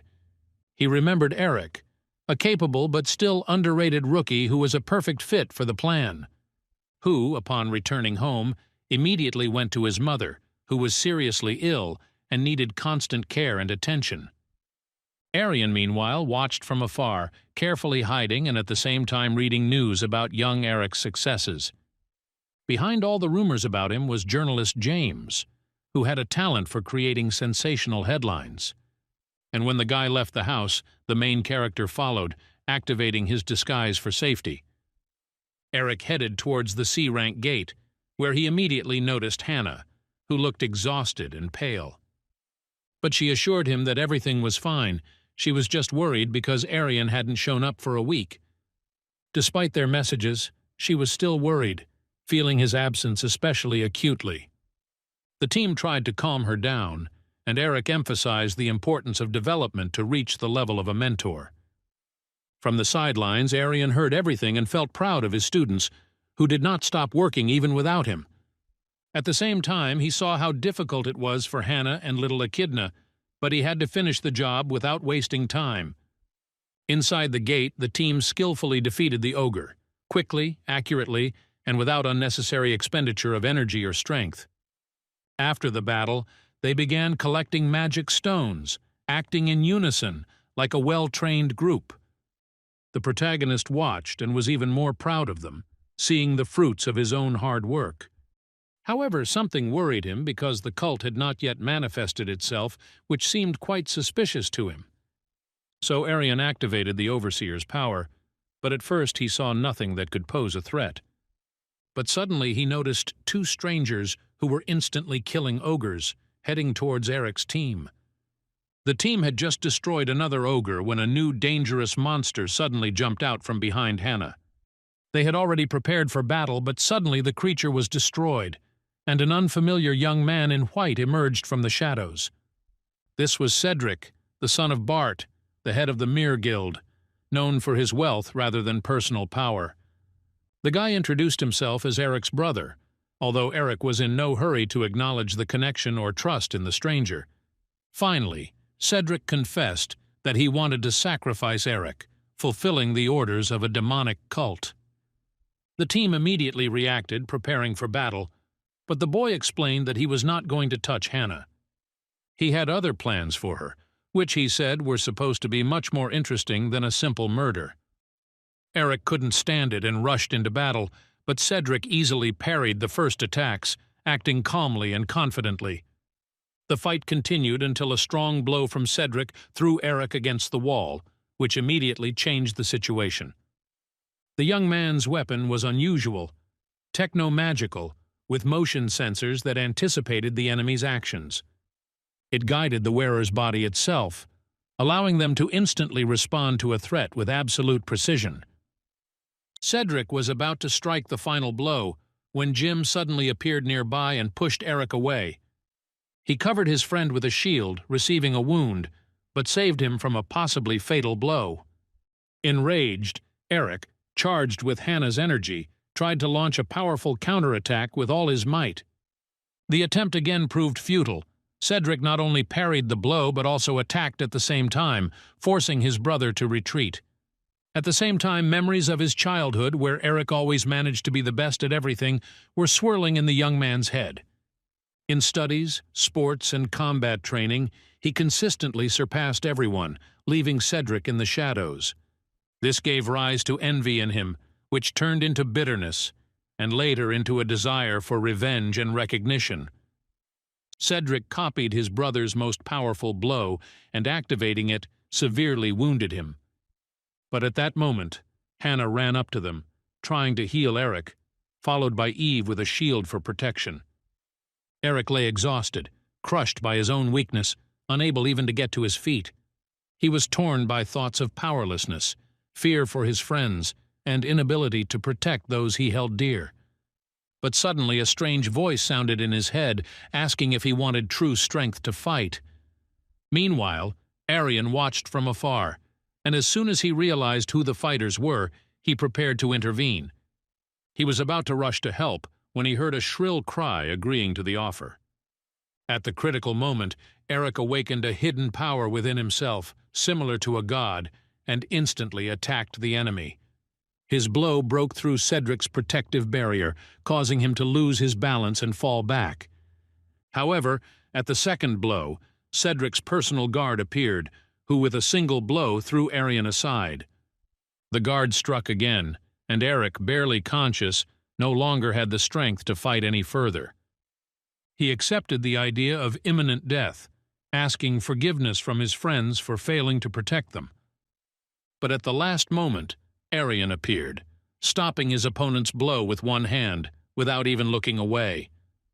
Then he easily pushed the enemy back and assured Eric that he would explain everything personally later. Quickly assessing the situation, Aryan ordered the entire team to immediately take cover in a safe location nearby. The enemy did not expect such a powerful force, so he instantly changed tactics, retreating a few steps.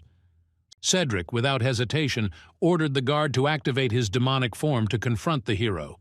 He transformed without hesitation, revealing his true essence, filled with dark, almost wild power. However, Aryan was fully prepared for this, and destroyed his opponent with just one powerful blow. Without stopping, he rushed after Cedric, who was trying to escape while simultaneously recruiting his father. The hero hit him from behind, but left him alive, ordering him to finish the conversation with Bart. During the call, Aryan identified himself as the one holding his son hostage and summoned Bart to the gate. The guild leader initially decided that he was acting on orders from the authorities and began to think about a defense plan. But as soon as he realized that the attacker was an independent fighter, outside the control of the government, he was overcome with rage. Aryan gave Bart only 20 minutes to arrive, and after saying goodbye, Cedric began to beg for mercy. He asked what the hero wanted, but instead he heard a short and clear answer about peace, without any explanation. Without further ado, Aryan activated the Conqueror's power and headed with the team towards the exit.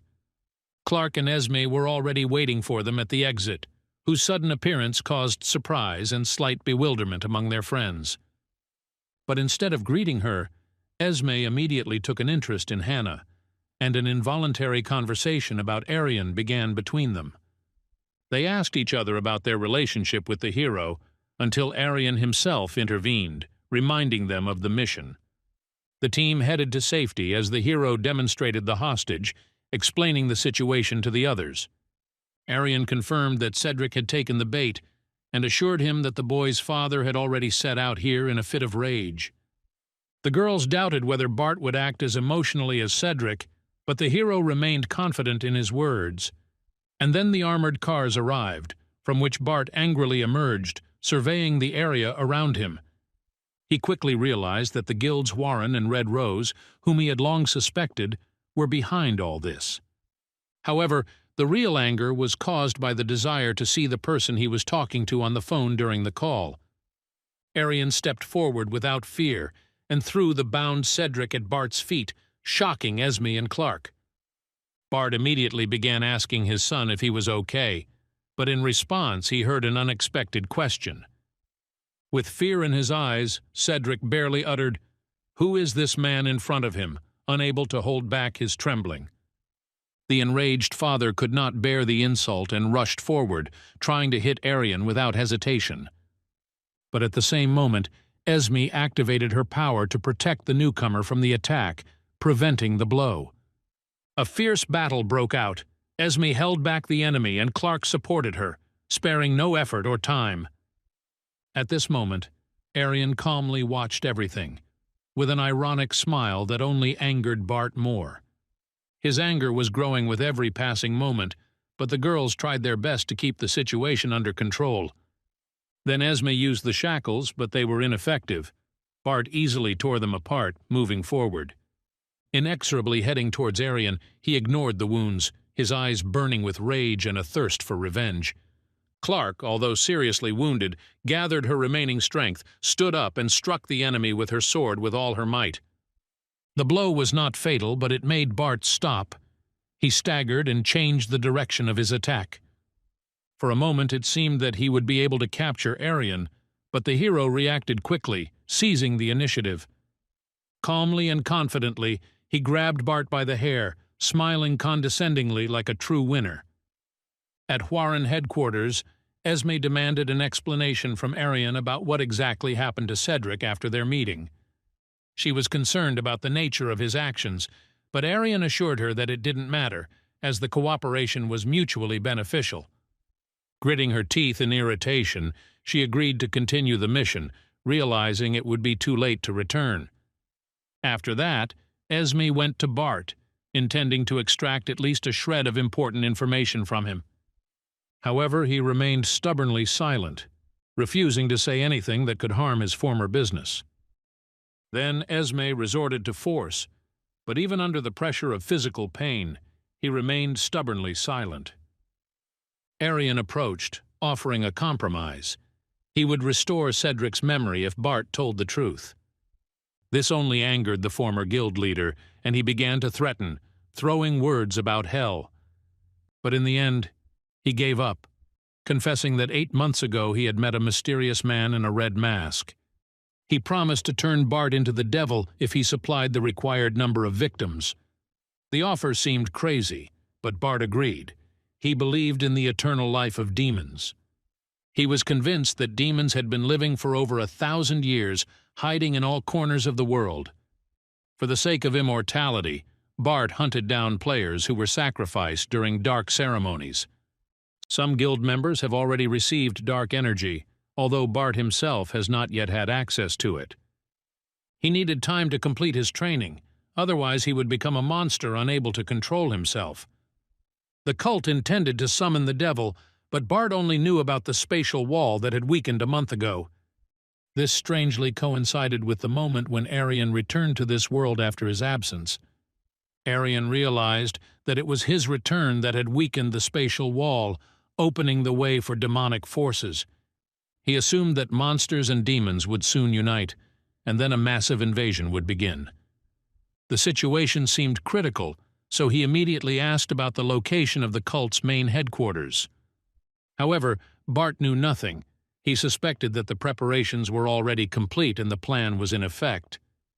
Then it turned out that the Mere Guild was not the only one supporting the cult, and this complicated the whole matter. Meanwhile, the cult itself already knew about Bart's defeat, but considered it a minor loss. They were supported by other guilds, and therefore their resources and influence remained high. In addition, help arrived from the Brotherhood, which brought with it a demonic crystal. This artifact was filled with dark energy, although there were no instructions for further action. Therefore, the cardinal decided not to wait and activate the first stage, starting with Elquero. At this time, Aryan, Clark, and Esme left the building where Bart was being held. Before that, Clark promised Aryan a proper reward for cooperating with the authorities.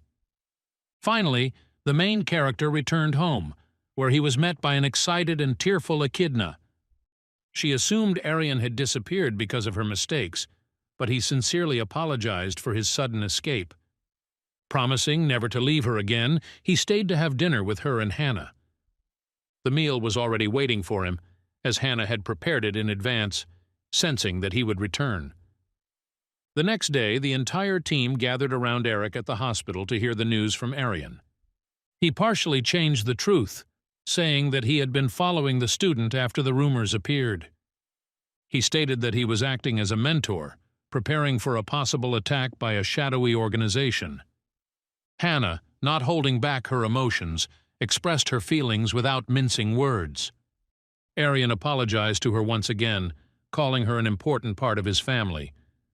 To this, Hana replied that she wanted to be communicated with as freely as she was with Esme. The team silently watched the romantic atmosphere that arose between the two of them. Suddenly, Akidna interrupted the moment, sitting between them and holding out a tangerine that had already been peeled. With this gesture, she easily relieved the tension, making her friends laugh and lightening the atmosphere. Taking advantage of the pause, Eric asked what would happen to Bart and Cedric after their arrest. Aryan reported that both are currently in prison under the supervision of state forces. He also added that the state decided to help Eric financially, knowing his difficult situation. In addition, his mother will receive full treatment, as has already been officially agreed. Eric couldn't hold back his tears, not knowing how to thank him, which made Aryan feel ashamed of his previous actions. Eric gathered his courage and decided to share with his friends the truth about his SSS-Rank skill, which he had been hiding for a long time. He also mentioned an unusual system message that mentioned a malfunction and his selection as a defender. The date of the awakening, which coincided with Aryan's return to the team, was particularly alarming. This coincidence made him suspicious, but he decided to put aside his thoughts for now and focus on resting. Aryan wished his student a speedy recovery and was about to leave when another surprise occurred. The team began to persuade him to stay, as if he were their master, and asked him to be with them. This instantly confused the hero, taking the request too literally and emotionally. Embarrassed, he hurriedly said goodbye and jumped out the window, leaving his friends in good humor. Later, Aryan went hunting with Akidna to relieve some of the stress after a strange incident. After the battle was over, he gained a new skill that would only become available after demonic transformation. He didn't have time to properly comprehend what he had just achieved when a bullet rang out. It was Hana on the line. She and her mother were moving into a new apartment and invited the hero to join them. Arriving there, Aryan admitted that the Red Rose Guild had given them housing for support. Akidna asked about his plans for tomorrow, and the hero replied that he had the day off. He agreed to go for a walk with her, which Hana unexpectedly decided to join in on. The next morning they went to the mall together to buy new clothes for Akidna. The hero watched the girls try on things, laugh, and easily find common ground. He was happy to see how the two, who were so different, began to be sincere friends. The hero noticed the food court and, after hearing Hana's explanation, decided to order all the available dishes at once. As he began his meal, he tried mixing several dishes together and surprisingly got an extremely pleasant taste effect. Hana jokingly covered Akidna's eyes with her hand so that she wouldn't think of repeating the culinary experiment. In the midst of dinner, Elliot appeared and invited the hero to join his own guild, Nahul. He promised luxurious estates, cars, and billion-dollar fortunes, trying to impress with his wealth. However, Aryan refused, as he had no intention of working under anyone's guidance, even on such generous terms. Then Elliot offered legendary equipment created from the highest-class monster materials. It had a unique property. After the binding ritual, only the chosen owner could use it. This feature really interested Aryan, but even it couldn't change his decision. After receiving another rejection, Elliot left his business card and said goodbye without a single word. After the meeting, Aryan went to Esme to learn more about the persistent player's past and intentions. From her, the hero learned that during the formation of the World Rankers rating, Elliot could not hold back his emotions. He then lost to a Japanese player named Barton, the famous owner of the legendary Eye of Susano. While the conversation continued, they headed to the basement where Clark was already waiting for them with good news. She prepared the reward found during the search of the Mirror Guild, which she intended to show in person. Among the gains was legendary equipment, albeit not with the best initial characteristics. However, it contained a new skill and the function of strengthening other parameters through further development. Aryan did not visually show interest, but a careful look betrayed his inner reaction. Thanking him for his trust, Aryan threw on his coat and the ritual immediately began, where the equipment confirmed its connection to him. Esme suggested a sparring session to test the power of the new equipment and better understand the hero's potential. She also wanted to know what was the reason for Aryan's rapid success in recent weeks. Having received consent, they headed to the training hall, where they first thoroughly warmed up their muscles before the fight. After the conditional signal, the fight began. Both skillfully dodged attacks and looked for an opportunity to strike. Aryan blocked blows with ease, sometimes even allowing himself to utter a few words without losing his vigilance. But in the end, Esme activated the binding spell, trying to limit her opponent's movements and seize the initiative. However, the hero deployed his wings in time, allowing him to avoid the restriction and maintain his advantage.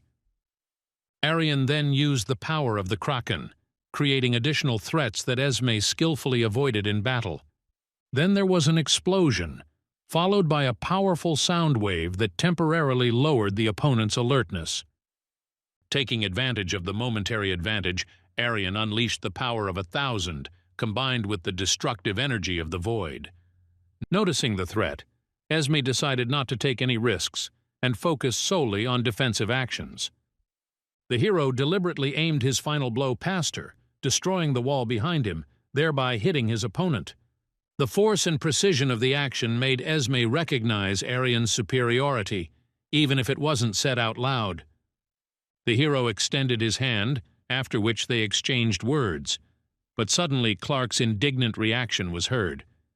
She did not expect destruction of this scale and immediately announced that the hall was being temporarily closed for renovations.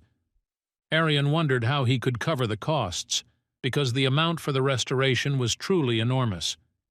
It was possible to obtain the magic stone of the ogre giant, but it required significant resources and a lot of time.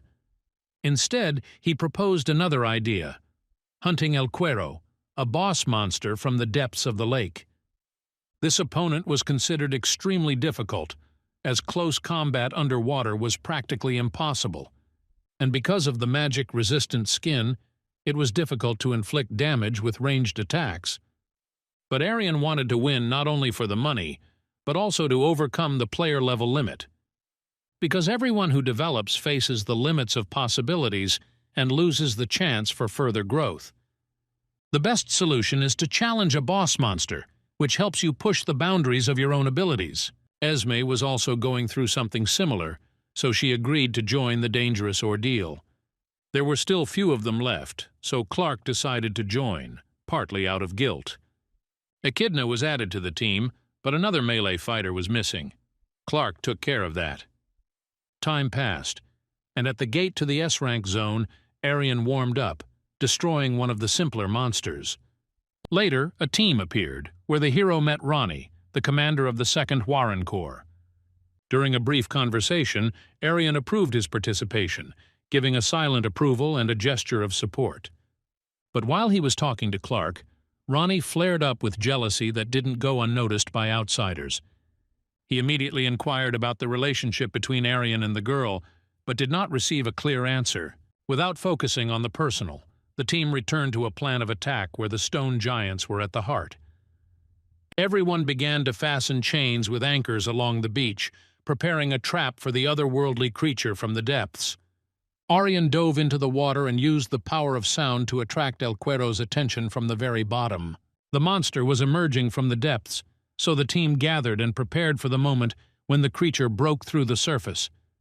As soon as Elquero jumped out of the water, Akidna instantly deployed a protective barrier to contain the force of the impact.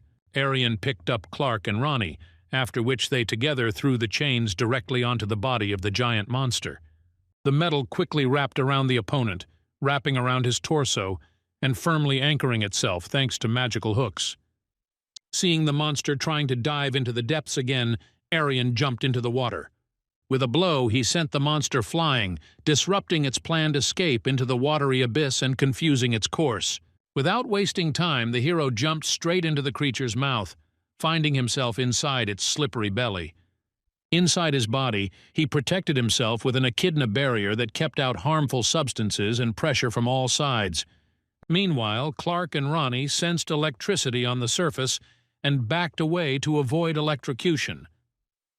Aryan burst through the monster's internal tissues, emerged from its mouth, and gave a conditional signal. The gesture meant that the trap had been sprung, and Elquero himself was chained and completely immobilized. Having received the sign, Esme began to rapidly jump over the stone giants, awakening their power. The colossi came to life under the pressure of her magic and pulled the monster, tightening the chains with each step. The monster jerked sharply, breaking the tension of the chains, and all the stone giants fell to the ground, losing their balance. Aryan instantly realized that Elquero had not weakened, so he ordered Esme to bind everyone with reinforced chains. These magical chains were to encompass not only the giants, but also Aryan himself, to avoid another breakdown. The attempt was successful, and the team finally managed to pull the monster completely onto the lake shore. As soon as the monster's body touched land, it rushed at Akidna, who approached Aryan with genuine concern. Clark and Ronnie spotted the attack in time, so they stood in the way and covered it, pushing Elquero back. The hero, assessing the situation, ordered Akidna to deal with the weakened giants who had lost their strength. Destroying them turned out to be simple, so she quickly finished the job while the others focused on the main enemy. Clark and Ronnie were the first to enter the battle against the beast, delivering pinpoint strikes to vulnerable areas. Esme entered the battle after them, activating several skills at once, but even that was not enough to win. Aryan realized that additional strength was needed and delved into his subconscious, searching for a solution. Before him opened the expanse of a dark lake, over which hung 3 doors, glowing with a magical glow. He realized that it was too early to use the power that was hiding behind the door because he was not ready for it. Instead, he gathered some of the black water into his palm, filling himself with the energy it held. Power surged through his body, activating almost every available skill and preparing a blow of unprecedented power. Aryan drove his spear into the beast's body, causing a blast wave that spread across the entire coast and shook the air. This blow increased his combat performance while also fulfilling the second condition of the Devil's Blessing. But the energy expenditure was so great that he realized he lacked the strength for the victories ahead. While the hero concentrated, the other team members bombarded him with questions about the unfamiliar attacks. At this moment, Akidna announced that all the stone giants had been finally destroyed and no longer posed a threat. It seemed that the hunt was over, but Aryan immediately noticed the lack of a report of the monster's death. He called on everyone to be alert, and for good reason. Elquero's body suddenly shuddered, radiating darkness. The monster transformed, growing into a demon with massive tentacles, and tried to flee the battlefield. Esme rushed after him, grabbing him with her chains, then passing him a few more so the others could hold her down. Suddenly, a creature appeared before everyone, taking the form of a dragon, causing general astonishment.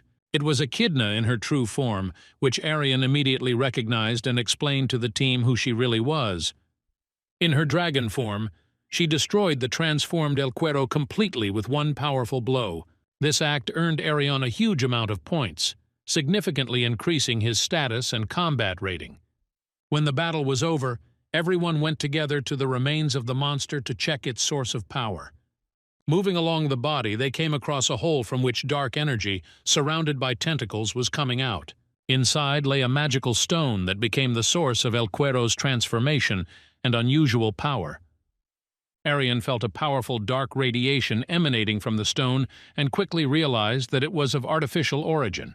Suspecting that a devilish cult was behind everything, he shared his thoughts with the team, particularly Clark and Esme.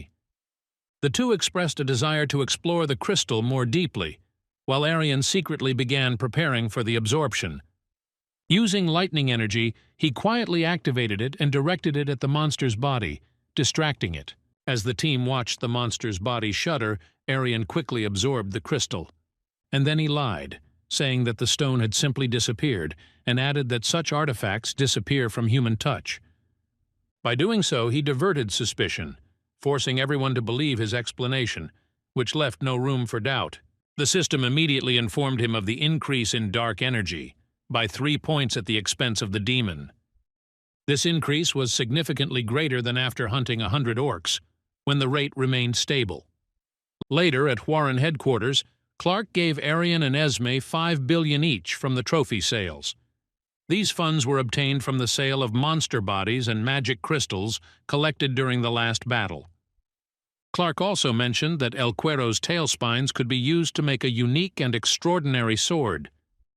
However, the news did not arouse enthusiasm, as none of those present had the appropriate characteristics for the weapon. Inside, Aryan thought of Eric, a man who could make perfect use of the new sword. Meanwhile, Eric, along with Hana, Jim, and Eve, had to make their way through a B-rank dungeon. Their journey was interrupted when a large minotaur suddenly appeared before them, ready for battle. But suddenly he was knocked down by another minotaur, much larger, more powerful, and more dangerous. The team instantly oriented themselves, entered the fray, and clearly executed Eric's combat commands. With just a few decisive attacks, they were able to bring down even this mighty beast with their combined efforts. 2 weeks later, Aryan was invited to the central headquarters of Warren to deliver the newly created unique sword. Then Clark suggested moving on to informal communication, and the hero immediately remembered the stone. He asked about the research results, but Clark admitted that the search for analogs had yielded no results. Although they continued to hunt monsters with potential crystals, all attempts remained futile. Meanwhile, within the walls of the Devil's Cult, the cardinal was informed of Elquero's death, which angered him. This news meant a delay in the plan, so he immediately remembered the backup strategy, the second method.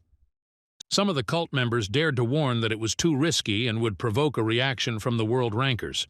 Such words only increased the anger of the cardinal, who ordered to immediately begin preparations for active action.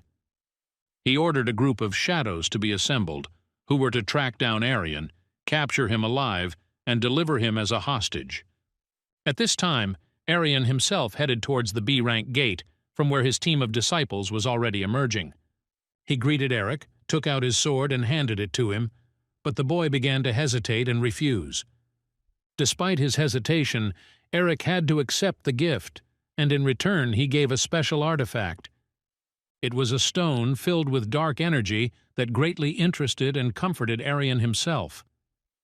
Eric said that he felt something strange at the gate even before the Minotaur appeared, and after his death, a dark stone fell out of it. This interested Aryan, especially the feeling itself, because a similar experience had never occurred near Akidna before.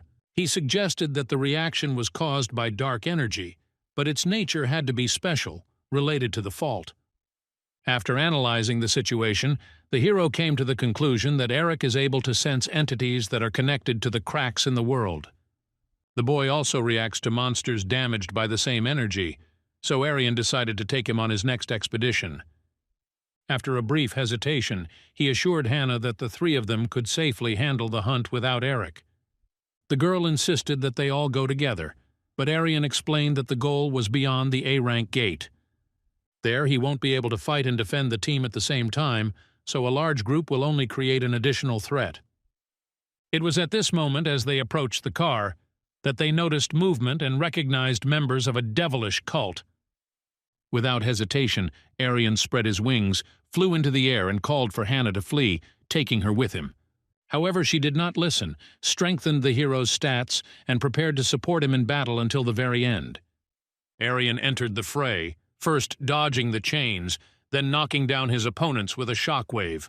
Seizing the moment, he initiated a freeze and pulled the mask off one of the cultists, activating a demonic ability. The attempt to read fear failed. The enemy only laughed, stuck out his tongue, and showed strange symbolism. The next moment, an explosion sounded. Self-destruction. But Hana managed to put up a shield, saving Aryan from death. Then he realized that the enemy was acting secretly, trying to remain in the shadows and wanted to attack suddenly without direct traces. At this time, the cardinal heard about the failure and guessed that Esme could have participated in that battle instead of the hero.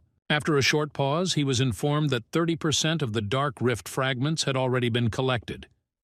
He ordered the messenger to be released, removed the mask, and revealed his true face. It was Elliot himself, in control of everything. Hana ran to Aryan, overcome with excitement, and he called Eric to arrange a more intensive hunt. After that, he returned to his friend, warning her of the growing danger from the cult and the difficulties ahead. Hana thanked him for saving her, and promised to become stronger, and thank him for everything he had done for her.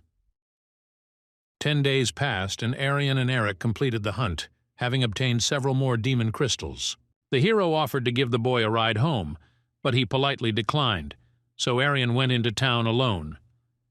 On the way, he stopped at a store to buy ice cream for Akidna, and then headed home to rest. Sitting on the couch, the hero wondered why there had been no news or signals from the Devil's cult for a long time. At that moment, the bell rang. Clark reported cult activity near the S-rank gate in the mountains. The Red Rose had already left for there, and Clark offered to give Aryan a helicopter ride. However, he had a different plan. Together with Akidna, they went to a deserted area within the city limits.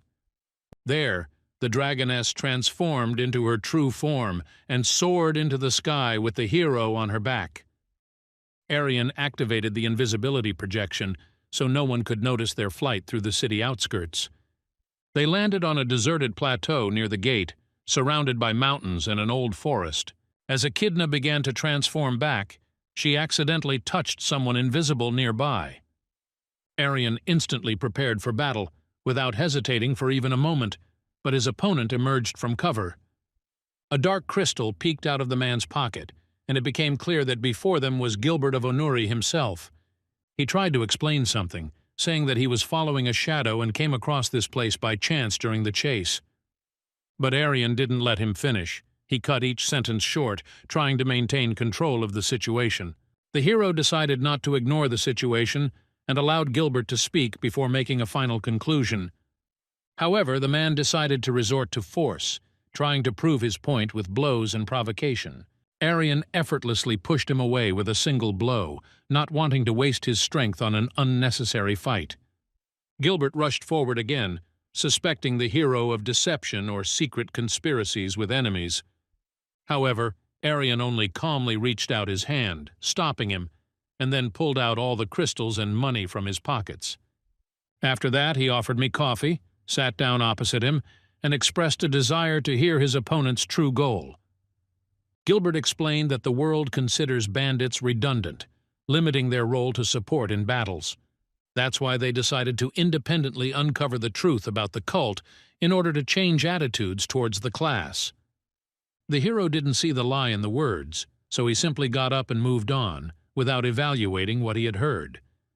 As he was leaving, Gilbert stopped him with a question, wanting to know the hero's true purpose. In response, he mentioned his favorite dish, hinting that he acts not for the sake of grand ideas, but out of interest. They said goodbye without enmity, and Aryan, left alone, remembered the true puppeteer. Behind all this was Elliot, the head of the Nanul Guild, who was in contact with the priest in the temple at that time. The preparations for the ritual were complete. All that remained was to wait for the right moment to act. The priest checked the details, but noticed that the amount of blood for the ceremony was insufficient. Without hesitation, he summoned one of the cult members and killed him right in front of the others. This turned out to be not enough, so later all the cult members present died at the hands of the same minister. And then he began the ritual, loudly reciting a spell that sounded like the distorted whispers of ancient powers. At that time, Aryan met with Esme and Clark, and it became clear that the situation with the cult was only getting worse. Ronnie soon joined them, reporting to Clark on the new research the team had gathered. As he spoke, Akidna whispered to Aryan that the air around them was saturated with the smell of spilled blood. It was at that moment that the ritual ended, and a powerful being from the infernal dimension emerged from the rift, Oriax. It was a demon from the 7,000th circle, whose appearance darkened everything around with clots of dark energy. The priest bowed before him, acknowledging the creature's power and begging him to punish people by granting power to the chosen ones. One of Ronnie's agents, who was watching everything from afar, noticed the appearance of the demon and reported it to headquarters. But after only a few words, he disappeared from the connection, as if he had been snatched from this world. Without delay, Ronnie and the whole group set off to the ritual site to check out what had happened. Members of his team were already inside, so he immediately joined them, surveying the area. The demon, as soon as he saw those present, approached in an instant and mercilessly destroyed one of the warriors. This angered the leader, and he rushed to attack, but Oriax easily threw him back with one movement. His team managed to intervene and save their leader's life by pulling him to a safe distance. Everyone prepared for battle, the tension rising, and the demon calmly considered their strength and potential. Oriax's gaze suddenly stopped at Aryan, in whose aura he recognized something familiar and incomprehensibly powerful. Among the depths of hell there is a 9th circle, the most terrible of all, where the lords of horror and destruction dwell. It is there that the castle of the demon lord is located, and Aryan, the true master of darkness, rules over it all. Oriax froze in amazement, not understanding who was standing before him, and asked to return to hell, turning to the priest. But the ritual was already over, so the way back was lost, and the demon remained chained to this world. Ronnie's team noticed his confusion and were already planning to attack, taking the opportunity for a surprise attack. But Aryan stopped them, suggesting that the demon might have confused him with someone else, and they should act more carefully. He stepped forward and telepathically contacted Oriax, ordering him to respond only through this form of communication. Aryan declared that if the demon followed his orders, he would become part of his family, gaining their trust. In addition, Oriax was waiting for the respect of others and a share of the power of the ruler himself, which aroused his interest. After that, the demon bowed, recognizing Aryan's authority and agreeing to carry out the order without any hesitation. The hero ordered him to drop his weapon and engage in a duel with the team to test his fighting qualities. Oriax obeyed and began a battle with everyone, instilling fear in them, but they gathered their strength and fought to the end. The team barely held out against him when Aryan suddenly intervened and lifted the demon's weapon aloft. With one powerful blow, he ended the fight, wounding Oriax and securing victory for himself at the last moment. After that, the hero received a huge amount of experience points, indicating the level of the defeated enemy.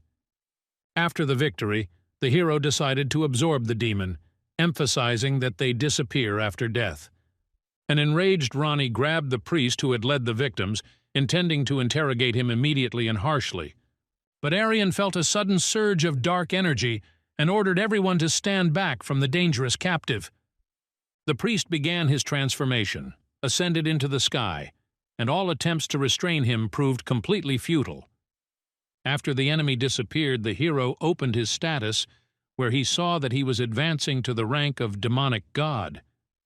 At the same time, the cardinal was congratulated on his successful enlistment, promising him the support of the influential order.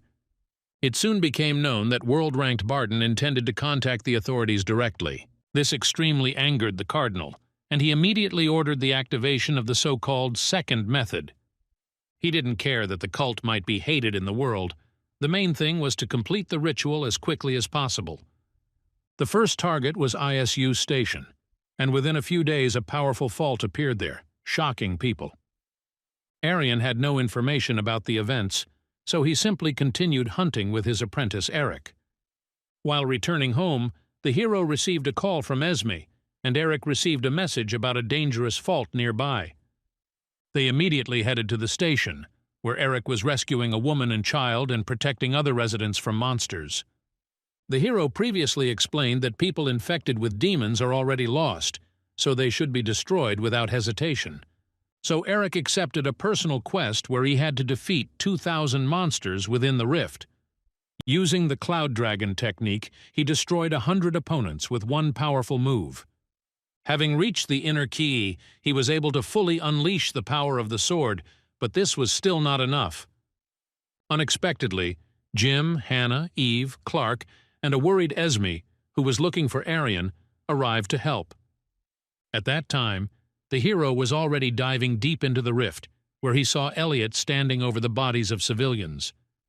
The cardinal suggested killing the monster first, but Aryan immediately attacked him.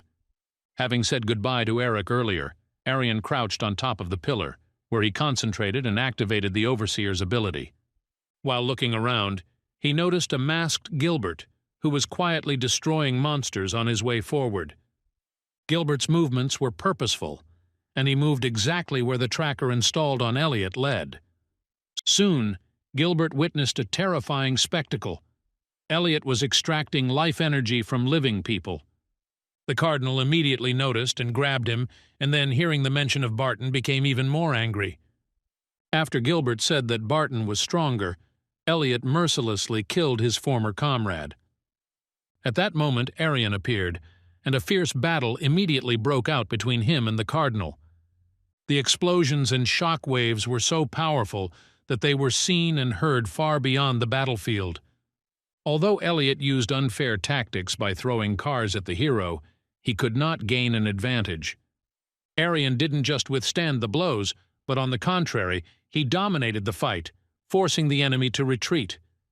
The cardinal, sensing a growing threat, began to wonder who this mysterious fighter really was. Aryan did not respond to the threats, but simply continued the fight, increasing the pressure and force of each blow. The cardinal quickly realized that there was a chasm between them, so he resorted to a desperate summoning of the demon into his own body.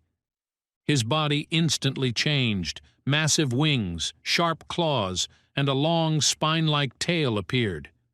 Now he was not just a man, but a real monster, a lump of curse and demonic hatred. The battle escalated, and Aryan used one of his most powerful techniques to break through the enemy's defenses.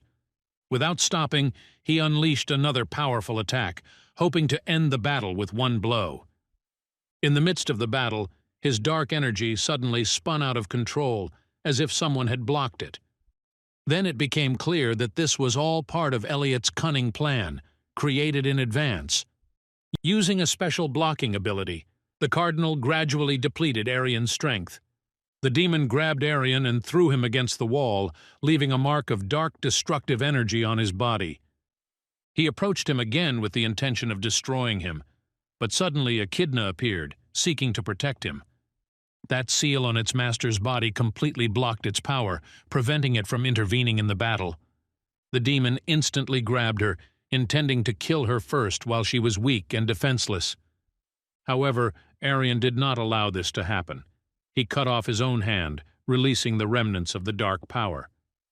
This power turned out to be insufficient, so the hero once again plunged into the depths of his own consciousness.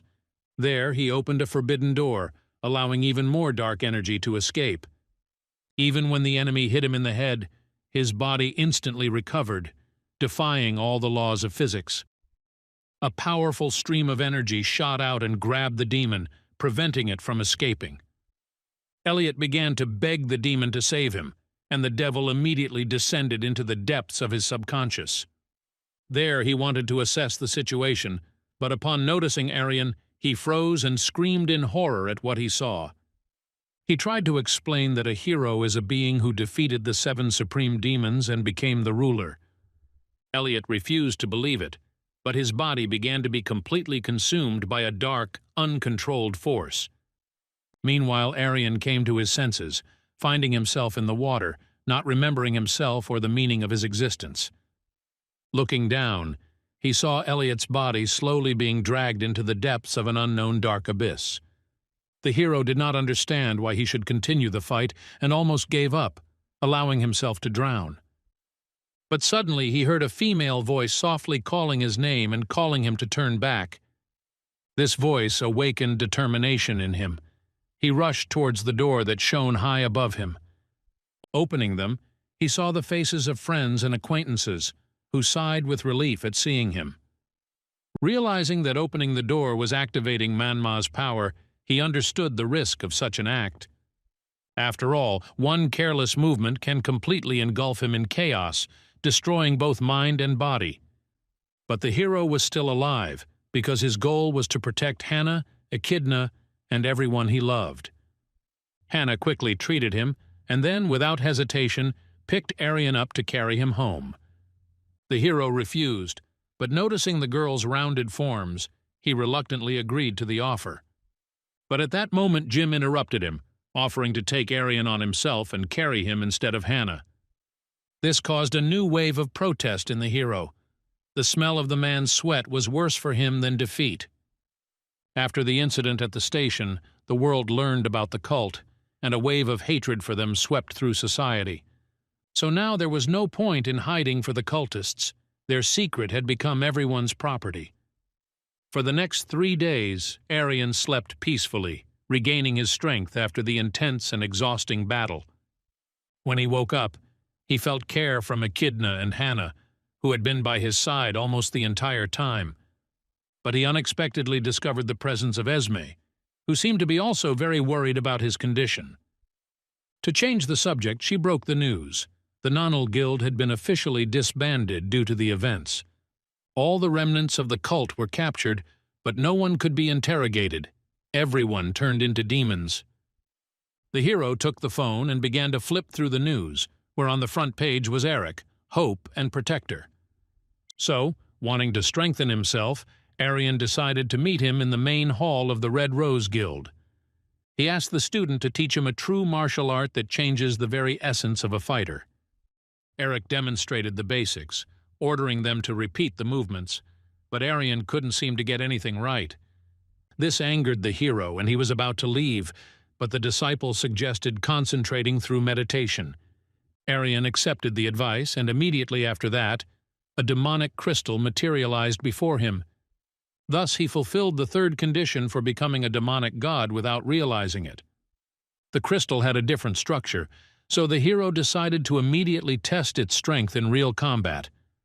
Aryan struck, amazed at the power. It surpassed anything he had ever done before.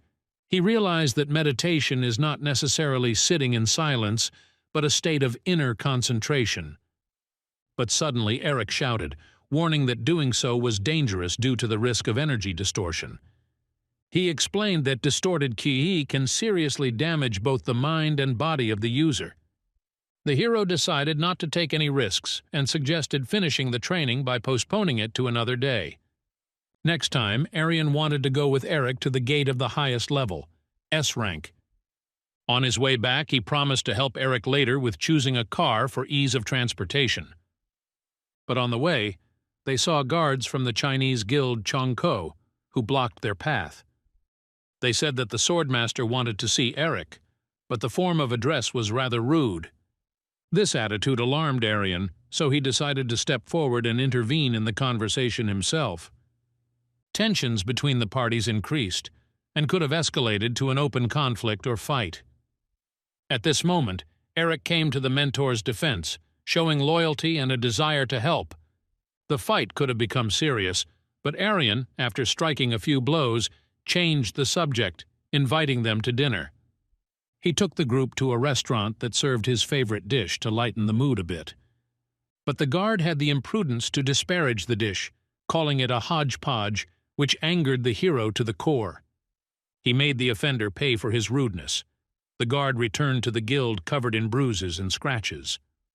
Upon receiving the report, the guild leader became furious, kicked out the guard, and decided to head to Korea himself. Meanwhile, a week passed, and every day Aryan refined the demonic stone within him. His body was becoming stronger, and his inner energy was gradually gaining new strength and stability. Together with his students, he went hunting to test team interaction in battle. They acted in unison and quickly destroyed the first monster, demonstrating remarkable coordination. But 3 more creatures emerged from the forest, and Aryan prepared to destroy the largest of them single-handedly. However, he was unexpectedly outmatched by an unknown swordsman, who instantly cut the monster in half. It turned out to be Fabian, the head of the Changko Guild, who had arrived in person, as he had promised. He sincerely apologized for the misunderstanding, acknowledging his subordinates' mistakes and the humiliating treatment. Aryan remained cautious. He was not used to trusting words, no matter how sincere they seemed. But when the swordmaster himself bowed in apology, even his students could not hide their surprise. The hero inquired about the purpose of Fabian's arrival and asked why he had a meeting with Eric. Fabian explained that he saw a video of Eric's fight and became interested in the source of the God of War's technique. Everyone was surprised when Akidna asked who the God of War was, understanding the language of the Chinese guests. Aryan noticed this too, and asked how exactly she was able to understand the conversation without an interpreter.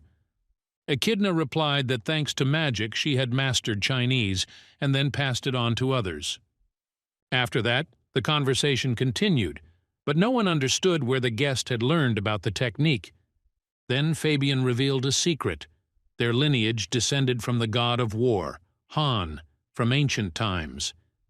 He said that their martial arts had been passed down from generation to generation, even before the awakening. And although techniques have changed over the years, some techniques have survived in their purest form. He was particularly impressed by the cloud dragon technique, which Eric managed to recreate very accurately. Therefore, Fabian offered cooperation. He would restore the equipment, and in return he would train Eric. Eric, dreaming of becoming stronger, willingly agreed, seeing it as a great chance for growth. On the way home, Fabian asked his daughter if she would mind living in Korea for a while. She replied that she was quite happy with that because she was interested in a local man. This surprised her father because he knew she would only agree to someone stronger than him. At first he thought of Eric, but Jessica immediately objected, mentioning Aryan's name. This thwarted the guild leader's plans, so in the morning he challenged the hero to a duel for his daughter's sake. Aryan accepted the challenge without hesitation, but neither of them took each other seriously. The hero intended to test the new power of the crystal, so he wanted to fight to the fullest, without holding back. But underestimating the opponent turned out to be a mistake. The fight turned out to be tense and extremely even. Fabian was impressive in his power, and it became clear that he was deservedly considered a world-class ranker. He transformed into the first form of the Cyan Dragon to test his strength in a real fight. When the hero suddenly counterattacked, his blow had devastating energy, but it wasn't enough to win. Fabian remained on his feet, and now both opponents decided to fight at full strength. But at that very moment, the phone rang. Aryan was calling from an angry Esme with a reminder. He promised to give her a ride to Wyvern headquarters, but he had already forgotten his words. Aryan tried to dodge, but heard the threat that she would take his car, and gave up. Putting aside his business and the battle, the hero set off with Esme to the indicated place, postponing the duel for later. Fabian made this decision calmly, as he still planned to continue the fight later. Jessica and Eric were amazed by Aryan's strength, and did not hide their sincere admiration. Fabian tried to intimidate his opponent, but dark energy emanated from Aryan as if from the ocean. It was a terrifying, all-consuming force that made even experienced fighters tremble. Meanwhile, an important conversation began at Wyvern headquarters about the cult's next steps. According to the report, they are going to summon a succubus, a demon that sucks out male power. Her name is Lilith, and she is already familiar to the hero because she bothered him even when he was in hell. Just a few minutes ago, upon arriving at the scene, Aryan was introduced to the commander of the First Corps. It was Jason, an influential Huaran fighter who apologized for his inaction at ISU Station. Now the cult is preparing an even larger ritual in Japan than the one associated with Oriax. Despite the presence of a strong ranker, Charles, his strength to counter the challenge is catastrophically lacking. The dark energy in Aryan was not growing, so he realized that destroying the demon would be beneficial to him. Upon hearing the name of the creature they were planning to summon, he vowed to stop it for the sake of world peace. In fact, Lilith had once been very close to him, even closer than most of the test subjects. While Palak personified power, Lilith led the Legion and was his legal wife. When the hero lost the battle to the Supreme Demon, it was she who helped him survive and escape. After that, he promised to marry her, and soon the wedding actually took place between them. However, every night she came to him, and he had to flee from her tentacles in panic. Now Aryan has decided to protect the world, and to do this, he must first clarify the situation in Japan. It became known that cultists had kidnapped Yuna, the spiritual leader of the country, the grandson of the emperor himself. 5 years ago, an SS-Rank gate opened at a Japanese station, releasing thousands of monsters. Innocent people died until the celestial priestess Yuna appeared to stop the invasion. Thanks to her skill in spiritualism, she was able to instill the spirits of mythical gods within herself for protection. Thanks to this, they were able to save part of the country by holding off the attack of a supernatural army. Then Aryan thought about the deadly sins intertwined with the myths of other worlds. The names of the 7 demons are like distorted stories of the deadly sins, but from another dimension. So perhaps Yuna possesses not just spiritualism, but the power to summon from another reality.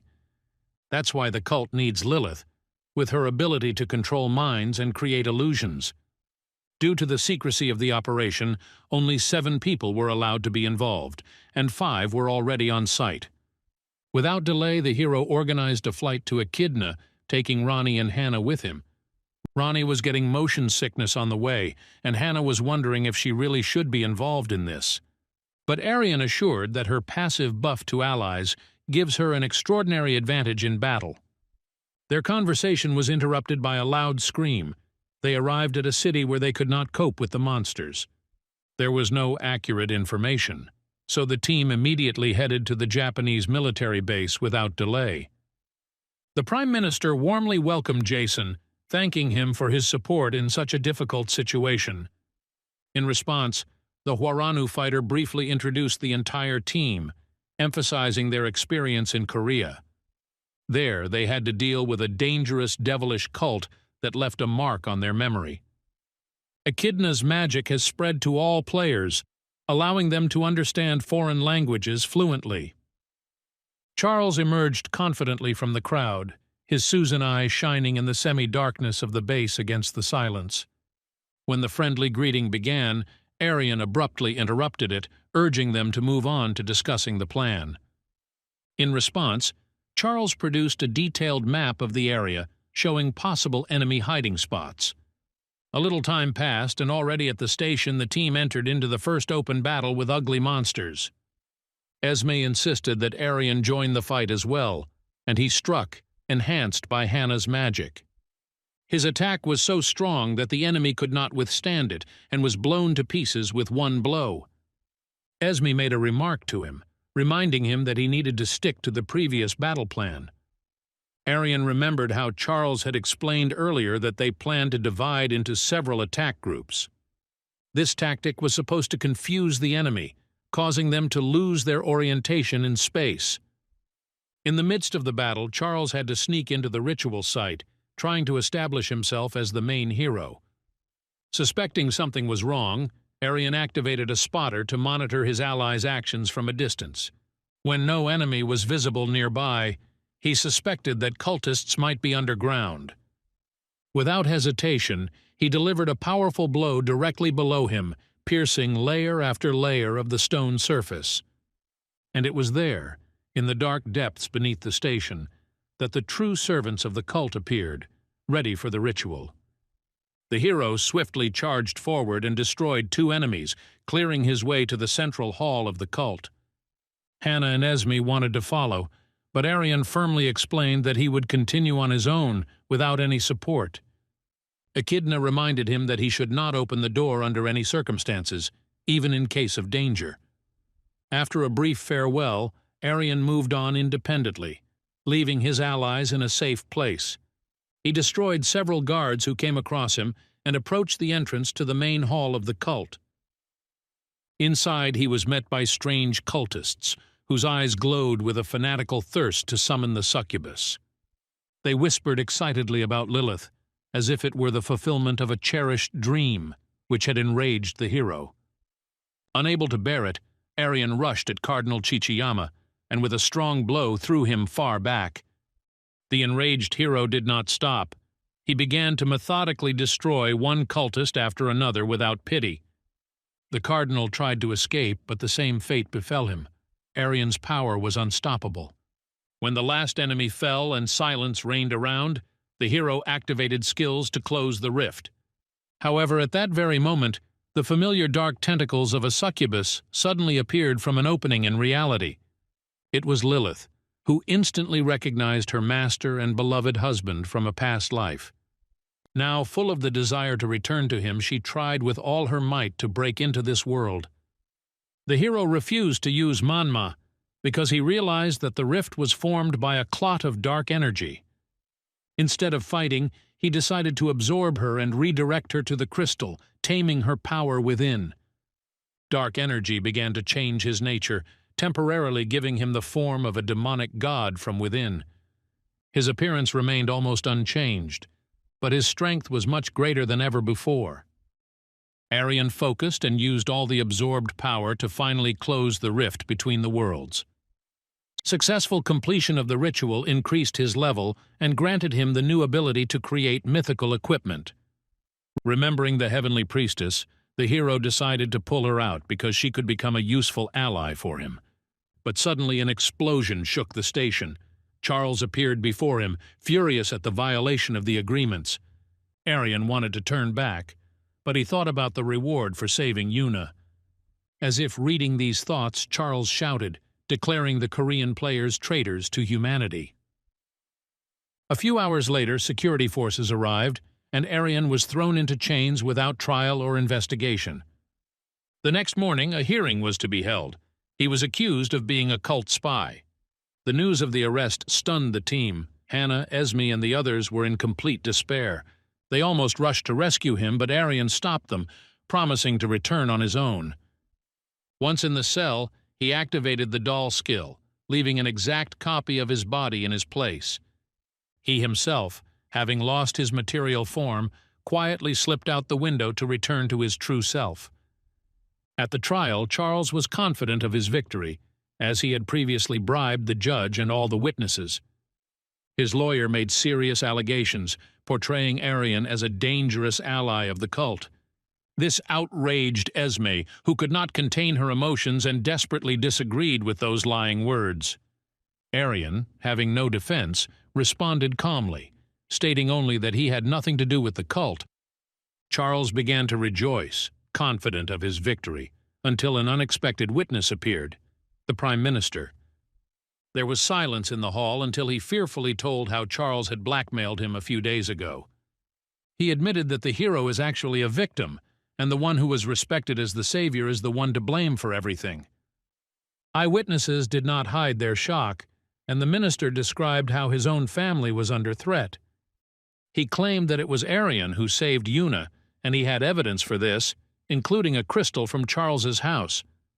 Members of the Chionko Guild entered the hall, led by Jessica, who was investigating the cult. She brought a suitcase of evidence, enchanted crystals, artifacts, and swords with cultist seals. Jessica confidently stated that Charles was one of the high-ranking members of the Devil's organization. One of her companions removed her hood. Yuna, the celestial priestess who had recently disappeared, appeared before everyone. First, she apologized to the people for all the troubles that had befallen the country due to her disappearance. And then she explained that although she didn't remember everything, she was sure that it was Aryan who saved her from captivity. The judge ordered Charles's immediate arrest, but he took advantage of the chaos and tried to escape. Realizing that this was all part of the hero's plan, he escaped the building, avoiding arrest. Aryan immediately rushed after him and knocked him out of the air, wanting to finally tell the whole truth. From the first words, Aryan remembered that the magical shackles had had no effect on him even before. His second argument was that the creation of demonic crystals was not only available to cultists. The third mistake was relying on ordinary people who could be terrified and their will broken. The fourth oversight was the assumption that Aryan had no allies in Japan because Charles did not know about Fabian.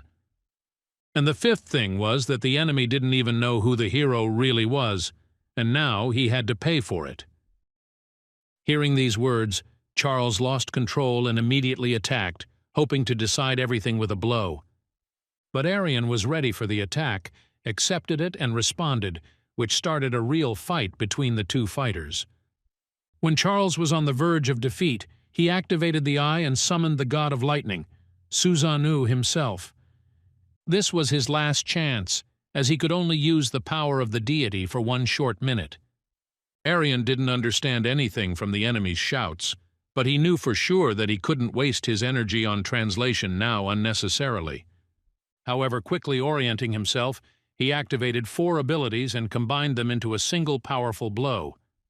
Directing all his power at the enemy, the hero named this combination Gungnir, the Spear of Fate from Legends. Aryan's spear merged with the power of the god, creating a wave of light, noise, and energy that shook the surrounding space. However, this power also struck him. The wounds multiplied, and thick, black, demon-like blood flowed from them. Feeling a strange power in his own body, he realized that the energy from the rift had mixed with his blood. Taking advantage of this, Aryan directed the explosion within himself at the enemy, turning blood into a weapon against the god. Eventually, after defeating Susanoo, he approached the wounded Charles, who was only saved by his magic eye. For his insolent insults and provocations, Aryan burned his opponent's hand, preparing to wrest his strength from him. Charles begged for mercy, promising mythical equipment, strength, power, but none of it mattered. The hero emotionlessly took his eye and thought about the god who had appeared incompletely, but could still return. If Susanoo is reborn in his true form, defeating him will become much more difficult, almost impossible. It was at this moment that a new system window appeared, a message about the second step of becoming a god. The terms were hidden, but it was clear that Aryan's power had begun to shift into a new transcendent form. Deciding that enough was enough for today, he called Fabian and Jessica, asking them to clean up the traces of the fight. Fabian was shocked by what he saw, but he admitted that such strength was only gained through pain and experience. Realizing Aryan's greatness, he blessed the future union with his daughter, even though the girl had other plans. Jessica wanted to return to China to develop her skills and become stronger without imposing herself on others. She felt like she wouldn't fit in with Aryan's group of friends yet, and she wanted to prepare for it. Meanwhile, the hero himself returned to his family, and from the threshold he heard Esme expressing her indignation. Even despite Hana's calmness, her friend couldn't hold back, because she was too worried about Aryan. Seeing familiar faces, the hero did not argue and immediately hugged Hana, apologizing. He suggested that they return home, avoiding arguments and unwanted explanations in the middle of the street. But at the same time, his thoughts were unsettling. Why had Yuna suddenly taken his side, as if she had remembered everything? After all, if she had come to her senses, he would have definitely felt it. It means something else was happening inside. And indeed, from a distant place, Yuna, who was no longer completely herself, silently watched them. Lilith awoke in her soul, and in her thoughts she called Aryan the Lord of Demons, waiting for a new meeting. A week later, they finally returned home, tired of the events that had weighed on each of them. Esme was especially exhausted because she had to endure a barrage of criticism after the death of Japan's hero. Despite Charles's connection to the cult, The people proclaimed him a martyr and blamed everything on Korea. Aryan was at the center of the scandal, and all this time Esme stood up for him, ignoring the pressure. When they returned, Aryan escorted Esme to the house and asked Hana and Akidna to return on their own. He intended to visit one place that did not require combat, but only concentration and inner silence. Akidna wanted to join, and Aryan didn't object. Her strength could come in handy, even in a peaceful place. They headed to the S-Rank gate, where Aryan was going to create a mythic-level weapon without distraction. While studying skills, he discovered an interesting pattern in the energy expenditure when they were used simultaneously. Instead of simply adding, it grew exponentially. 4 skills required 16 times as much. So Aryan asked Akidna to keep an eye on security while he fully immersed himself in the forging process. The dragon instantly activated the protective barrier without asking any questions and completely trusting him. Having begun work, the hero, using his 3 skills, created furnaces and heated the forge core. Thus was born a weapon of a unique level, a spear named Gaybolg, imbued with his essence and will. He tested it by breaking through a rock with 1 blow, and realized that this thing was no less legendary. Akidna asked with interest about his true goal, but the hero himself did not have a clear vision of the future. It seemed to him that choosing one style would limit flexibility and take away the opportunity to combine forces. Then Akidna proposed creating a changeable weapon that could adapt to the situation and tactics. Aryan liked the idea, so that evening he invited Hana to use her power to help stabilize the process.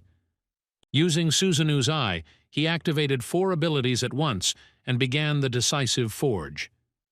There were only 10 seconds left to hold out, during which he concentrated on giving energy to the creature. But even then, I doubted whether this would really be enough to go beyond the usual level of skill. Mythical objects are incredibly powerful, but their capabilities are still limited by the laws of the world and matter. He yearned for more, a rupture, a transformation, a transition between spaces and forces capable of miracles. And at the last second, the hero dared to add a 5th ability, absorption, as the final touch. The system responded instantly. A flash of light appeared in front of him, and a message about a new level appeared. Thus, a transcendental-level artifact was created, a sphere called the Key of the Devil's Sea. After the ball was created, the dark energy around it noticeably thickened, and the ability to create became unavailable. Touching the artifact, Aryan discovered that the weapon was capable of development if a strong connection was established with it. He tried changing the shape of the bullet into a bivalve. The first transformation happened easily and without any extra effort. Then the hero transformed the artifact into the flaming sword Graham, and the speed of the change amazed even the experienced Akidna. Finally, Aryan wanted to turn the weapon into Gungnir, but the system responded that the level was too low. At that moment, the girls ran up to him, wondering if he had finished working on the transcendental class artifact. The hero, having transformed the weapon into a convenient ring, laconically replied that he had completed everything that was needed. He struggled with the level restrictions every day for the next week, but all attempts proved futile. He thought that he should look for another way to grow, and remembered the activity of the cult in Russia. I decided to try to summon a demon through them to kill and get something new, but I didn't have the coordinates. Due to the size of the state, it was difficult to find a branch, so I decided to first have a good meal and get some rest. But when he opened the pot, it seemed to him that Lilith's tentacles were peeking out from there, and he couldn't help but scream. Later, Aryan asked Akidna about the boxes, and learned that Hana had now gone hunting in the nearest forest. As for the boxes, Esme brought them, and it turned out that Yuna sent him money and entire cases of tentacles. It was a sign of gratitude and apology, as well as a promise to help in the future whenever needed. When Esme recounted Yuna's words, Hana almost burst into tears with jealousy, emotions overflowing her heart. Aryan sensed something strange about this, but was suddenly distracted by the news of the arrival of an important guest. It turned out that Alex, the Sword of Justice, a world ranker and legend of the British guilds, had arrived in Korea. His visit was arranged to meet with Eric, which made the hero feel uneasy and distrustful. I decided to look up information on the internet.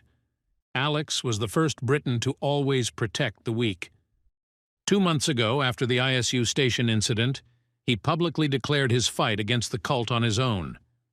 Last month he attacked the European branch of the cultists, and surprisingly, not a single creature died. The hero wasn't sure if Alex could be trusted and was worried that he would become closer to Eric. So he took Akidna with him and went to the students who were waiting for him in a familiar, cozy cafe. From Eric's appearance and intonation, it became clear that he literally admired Alex as an ideal. In order not to escalate the topic, Aryan brought the conversation to a level and learned that Eric had managed to reach 60th. What was most impressive was that he was not subject to any restrictions and developed completely freely. Soon, Alex himself appeared at the door. Aryan had invited him to see everything for himself. His posture was calm, and every step echoed with powerful, almost divine magical energy. And as soon as Alex crossed the threshold, Aryan realized he was much stronger than Charles was at his peak. He introduced himself to everyone present and sincerely expressed his desire to get to know everyone on the team better. But Aryan did not hide his hostility. He was filled with jealousy towards Eric, and at the same time towards Hana herself.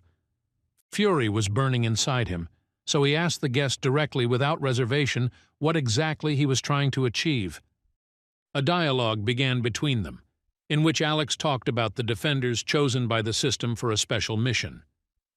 He and Eric both belonged to this group, and now he wanted the young man to join the Guardians of Humanity.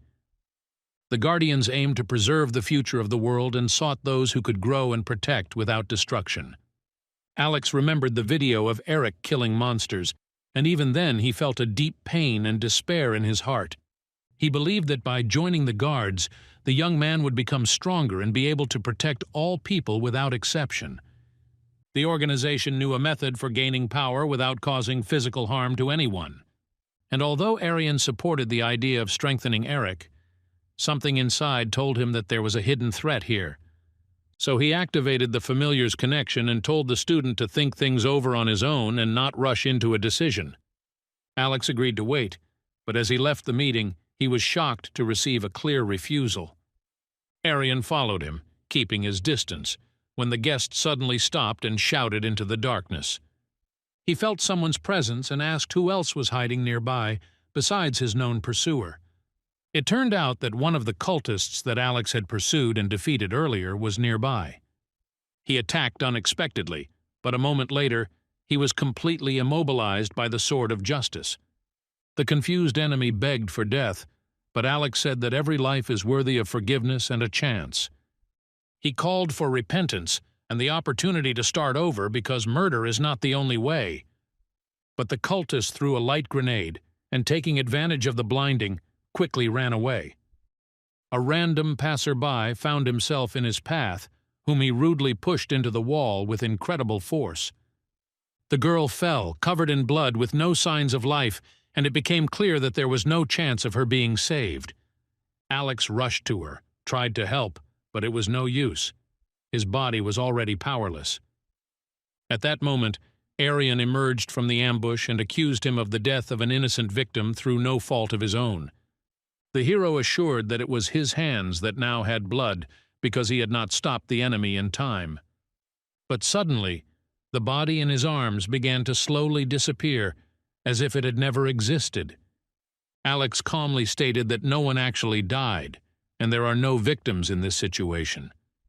He supposedly plucked from the depths of his consciousness something he had been unwilling to acknowledge and accept for so long. The hero was stunned by the realization and asked only one thing: whether he still wanted to recruit Eric. Alex answered in the affirmative, because it is in Eric, according to him, that the hope of the entire human race is placed. After that, he left the meeting place, leaving Aryan alone with heavy thoughts and doubts. He, in turn, began to deeply hate the Sword of Justice, and at the same time conceived a plan of revenge. That same evening, Alex sat in his room, rethinking his conversation with the hero and his contradictory words. In his thoughts, he assured himself that the day would come when Aryan would also believe in the salvation of every soul. But suddenly, a woman's scream was heard from the roof of a neighboring house, which made him immediately jump up. When he reached the spot, he saw a figure posing as an ordinary cultist in the middle of the night. As it turned out, the enemy was only imitating a female voice to lure the hero into a planned trap. A dialogue began in which the stranger began to press on weak points, recalling a recent murder. Alex did not want to accept the fact of the girl's death, refused to admit his own guilt in the incident. It was a masterful provocation, after which an intense and fierce battle on the roof instantly began. During the fight, it became apparent that behind the cultist's mask was Aryan himself in another form. Although Alex did not recognize him from the outside, he felt an incredible change in his opponent's strength and fighting style. His attacks became extremely powerful. The sword of justice barely had time to dodge the blows. Aryan used flames, reinforced weapons, and cunning maneuvers, depriving the enemy of any initiative. Alex tried to understand how a simple cultist could become so powerful in just one day. Surprise overwhelmed him, and he couldn't help it. He asked directly if he was facing a real demon. Having understood the truth, Alex rushed into battle without hesitation, although he had not yet attempted to deal a fatal blow to the enemy.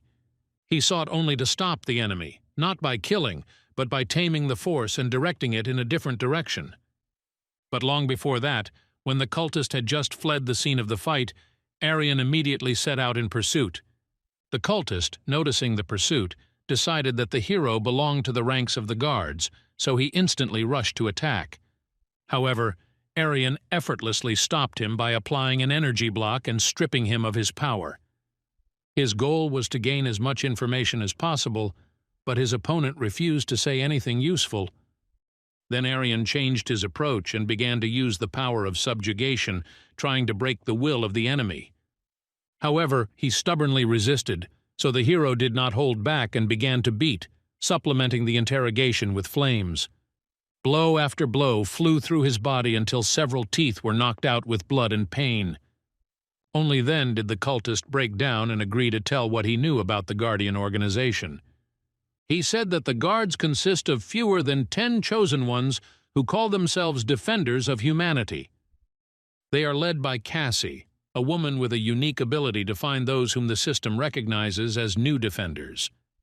It was thanks to her skill that Alex was able to find Eric, noticing the potential in his inner strength. Unfortunately, that was all the prisoner knew, and now he begged to be spared his life, at least out of pity. Aryan asked what benefit he would get if he left his opponent alive after this interrogation. He shared a few more facts, but most of them turned out to be well known and no longer new. Despite this, some trifles interested Aryan, although they did not change his decision, and he killed the interrogator. On the roof, the fight continued, although for the hero it seemed more like a game than a real test. It seemed to him that global rankings were meaningless because after Fabian, no one had impressed him with his strength. Continuing the battle, he grabbed Alex by the neck, depriving him of the opportunity to resist or evade. He began to pour out cruel words, forcing his opponent to remember reality and real losses.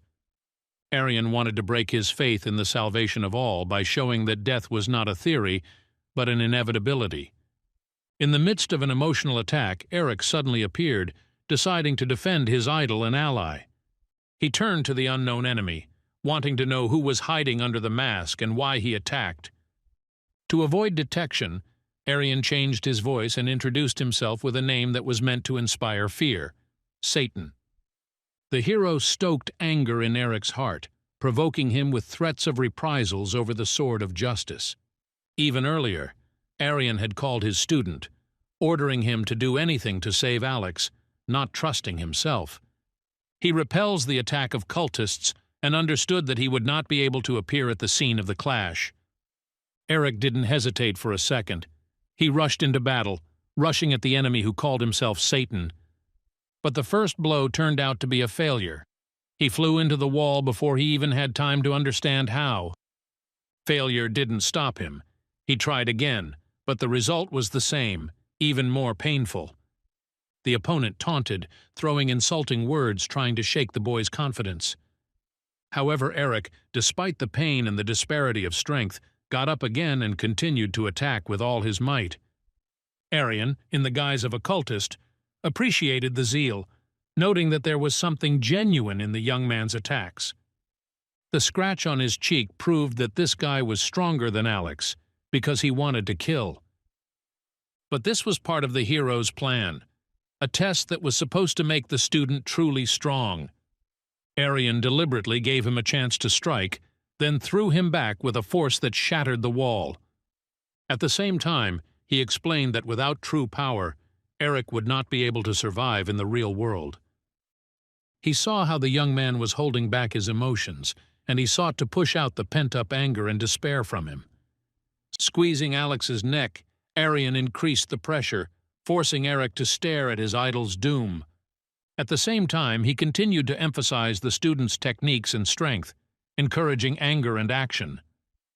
When Eric was a few steps away from striking, the worst thing happened. Alex died. The hero's blow lingered, and Eric, struck by the shock and the previous jolt, fell, unable to get up. His consciousness became foggy. He only heard the voice of Satan demanding to become stronger. He told him to return only when he was able to kill him with his own hands. After that, Eric fainted, and Aryan finally dropped his mask, revealing his true face. His plan was coldly calculated. He wanted the student to grow through pain and loss. The only thing Eric lacked to break through was despair.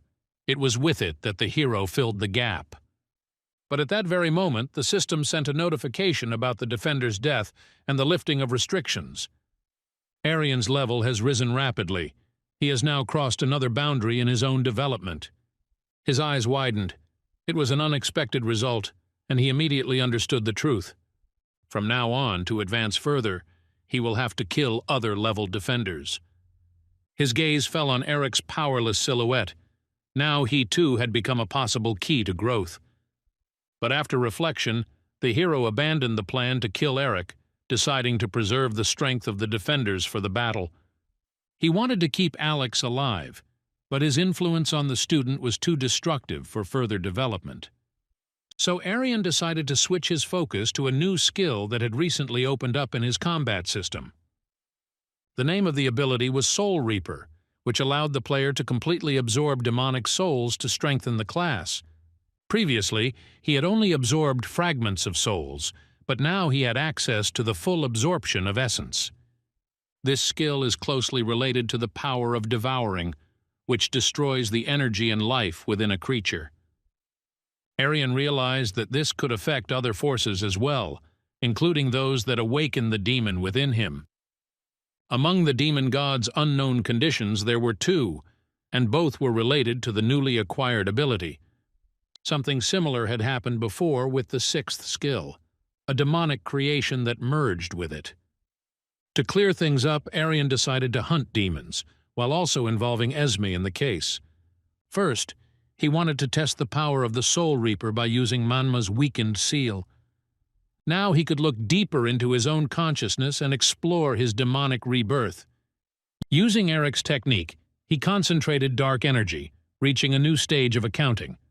The process of absorbing dark energy from the lake was surprisingly fast, with almost no resistance. The hero felt in danger. If he didn't stop, Manhwa would take over his body and destroy his personality. However, the thirst for power prevailed over reason. He craved more and more, not stopping even for a moment. But one step away from the fatal end, he stopped abruptly and managed to increase his own energy by 8. But the total indicator stopped at 120, although it should have been 1 unit higher. Even after activating the cloak, the forces did not change, indicating that an invisible limit had been reached. This confused Aryan. He couldn't understand why the system was hiding the real restriction. Until I realized that players like him simply didn't exist at the current level. None of the users reached the 120 mark, while he did so in just 6 months. A few days later, at the Red Rose Guild, Fabian was finishing up another training session with Eric. But the student wanted more.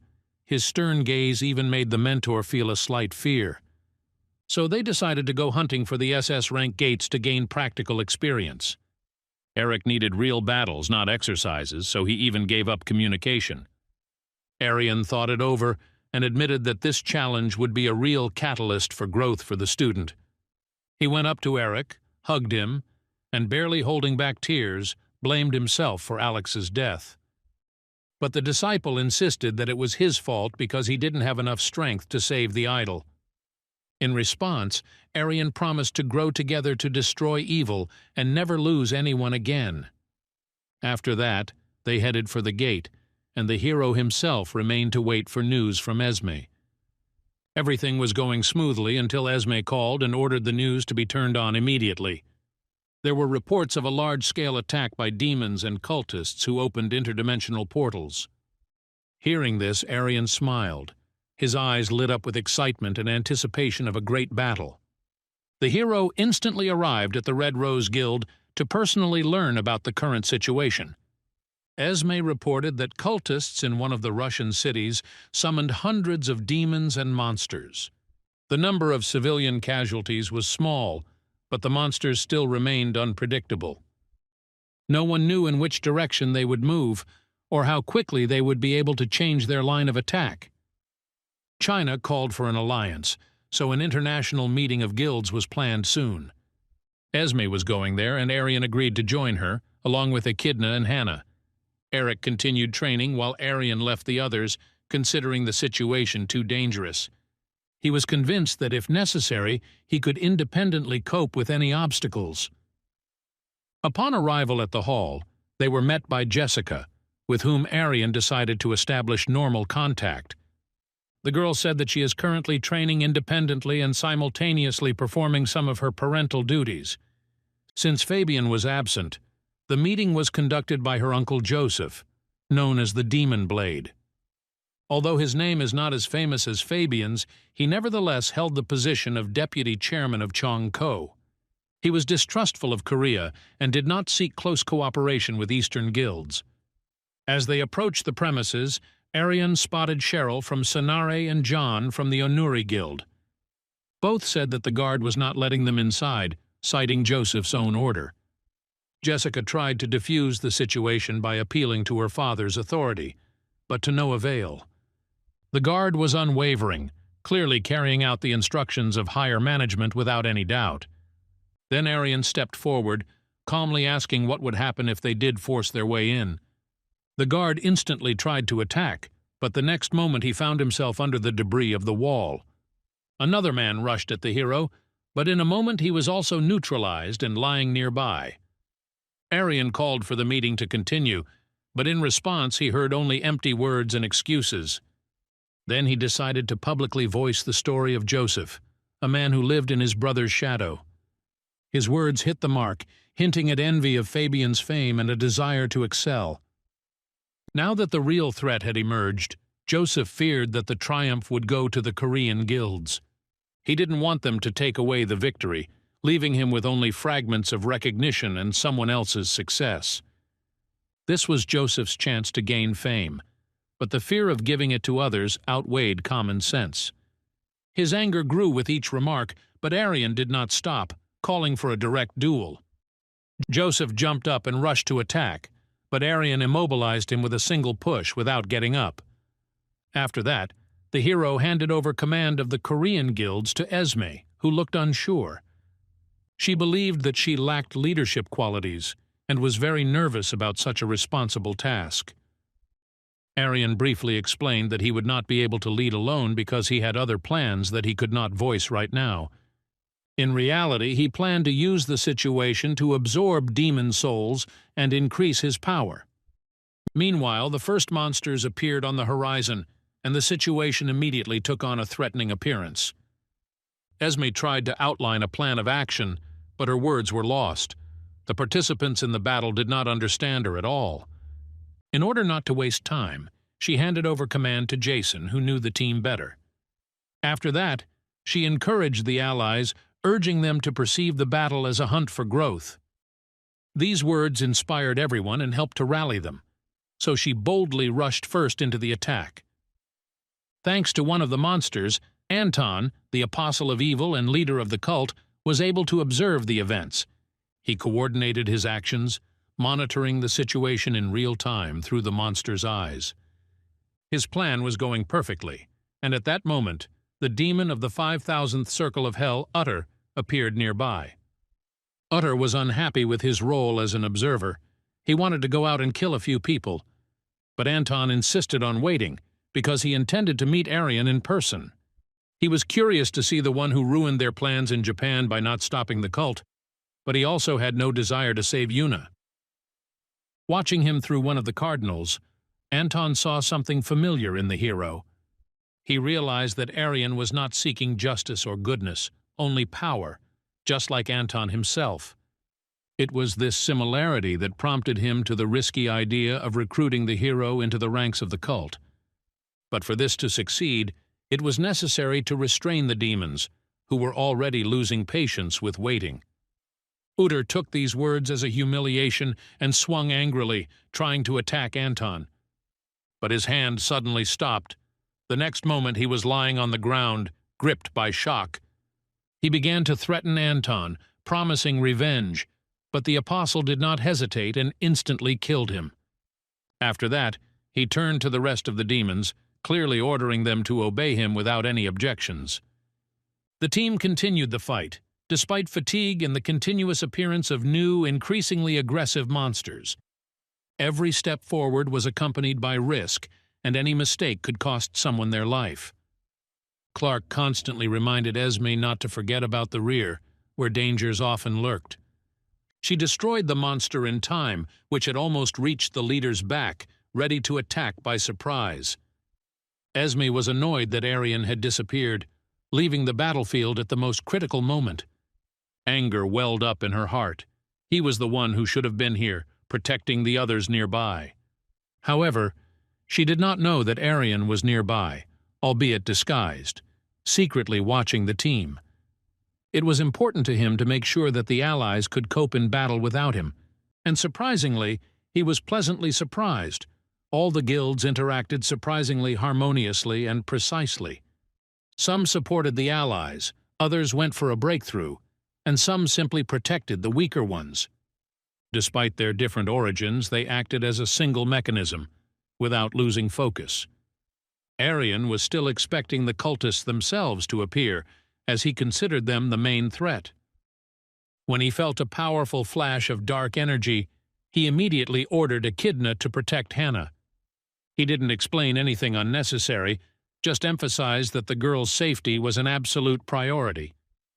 Suddenly, a demonic hand appeared from under the ground, invisible to others but visible to him. This hand brought a secret message. The cult's cardinal wanted a personal conversation with the hero. Meanwhile, somewhere else, Anton continued to persuade the demons not to act hastily. He believed that the meeting with Aryan would definitely take place, but after one important stage. The message had already been sent, so all that was left was to wait a little and not ruin everything too soon. Anton not only restrained the demons, but also intimidated them, forcing them to submit to his will. His gaze stretched far ahead. He was looking for a way to lure Aryan into a trap. Among the possible options was even the idea of kidnapping Hana to challenge the hero to a duel. However, suddenly he felt something, an invisible but insanely powerful force approaching. Before he could look back, Aryan was already standing before him, ready to talk without delay. First, the hero examined the surrounding demons, making sure that they were weak and not threatening. His face remained impassive, his gaze cold and attentive to every detail. Anton began his speech by speaking inspiringly about the great privileges that the cult of demons affords. Among them are immortality, insensitivity to hunger and thirst, and strength that surpasses that of humans. He claimed that the cult could turn people into demons, giving them unprecedented power. Anton believed that this was exactly what Aryan desired: eternal life in a sublime superhuman form. It was not necessary to be limited to a mortal body if one could become a being free from human fate. He spoke with confidence, trying to touch the deepest desires of his interlocutor.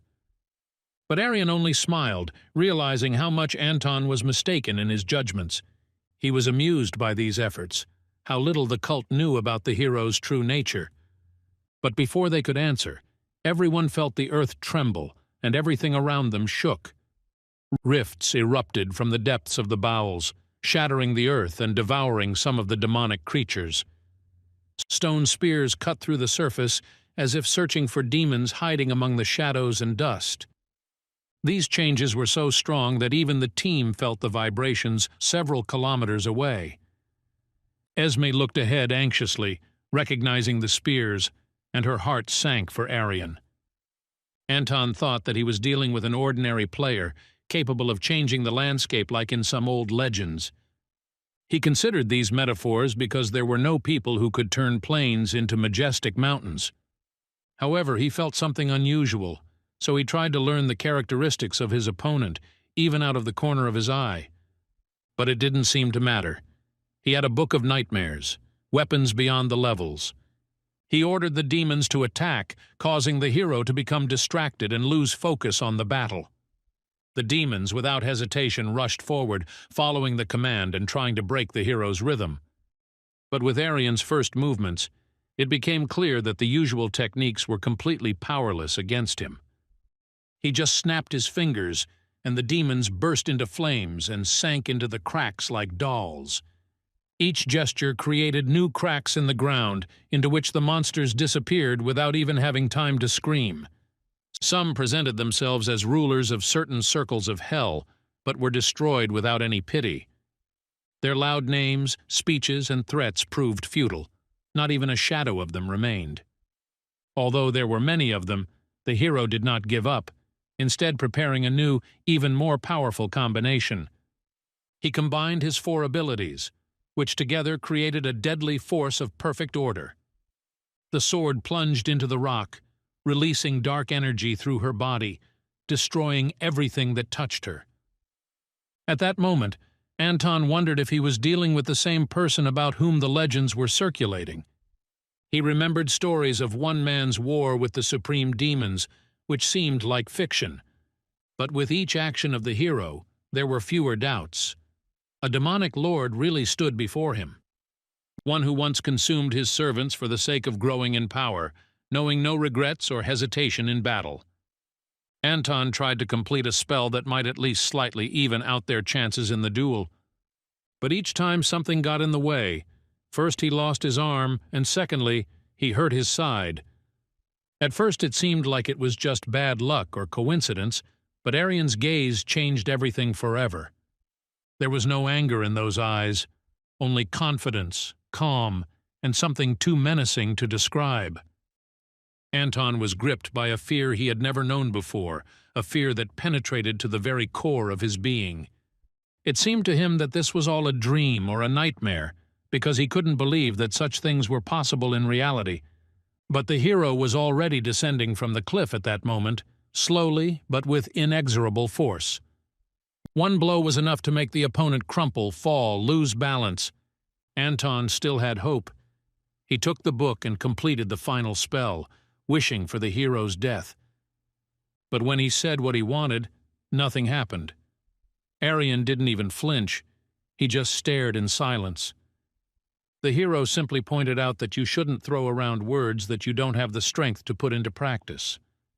Anton, completely frightened, began to beg for mercy, remembering all the known prayers. Aryan saw before him a being in whom dark energy flowed freely without the resistance of conscience. He asked if he had ever saved anyone, and the answer was only silence, without the slightest remorse. And it was then that the hero realized the truth. They were indeed similar, but only in that they didn't save. It was a confession, and at the same time a sentence, and Aryan, without hesitation, delivered the final blow. After which he absorbed the souls of 237 demons, activating the first condition of the Spirit of Darkness.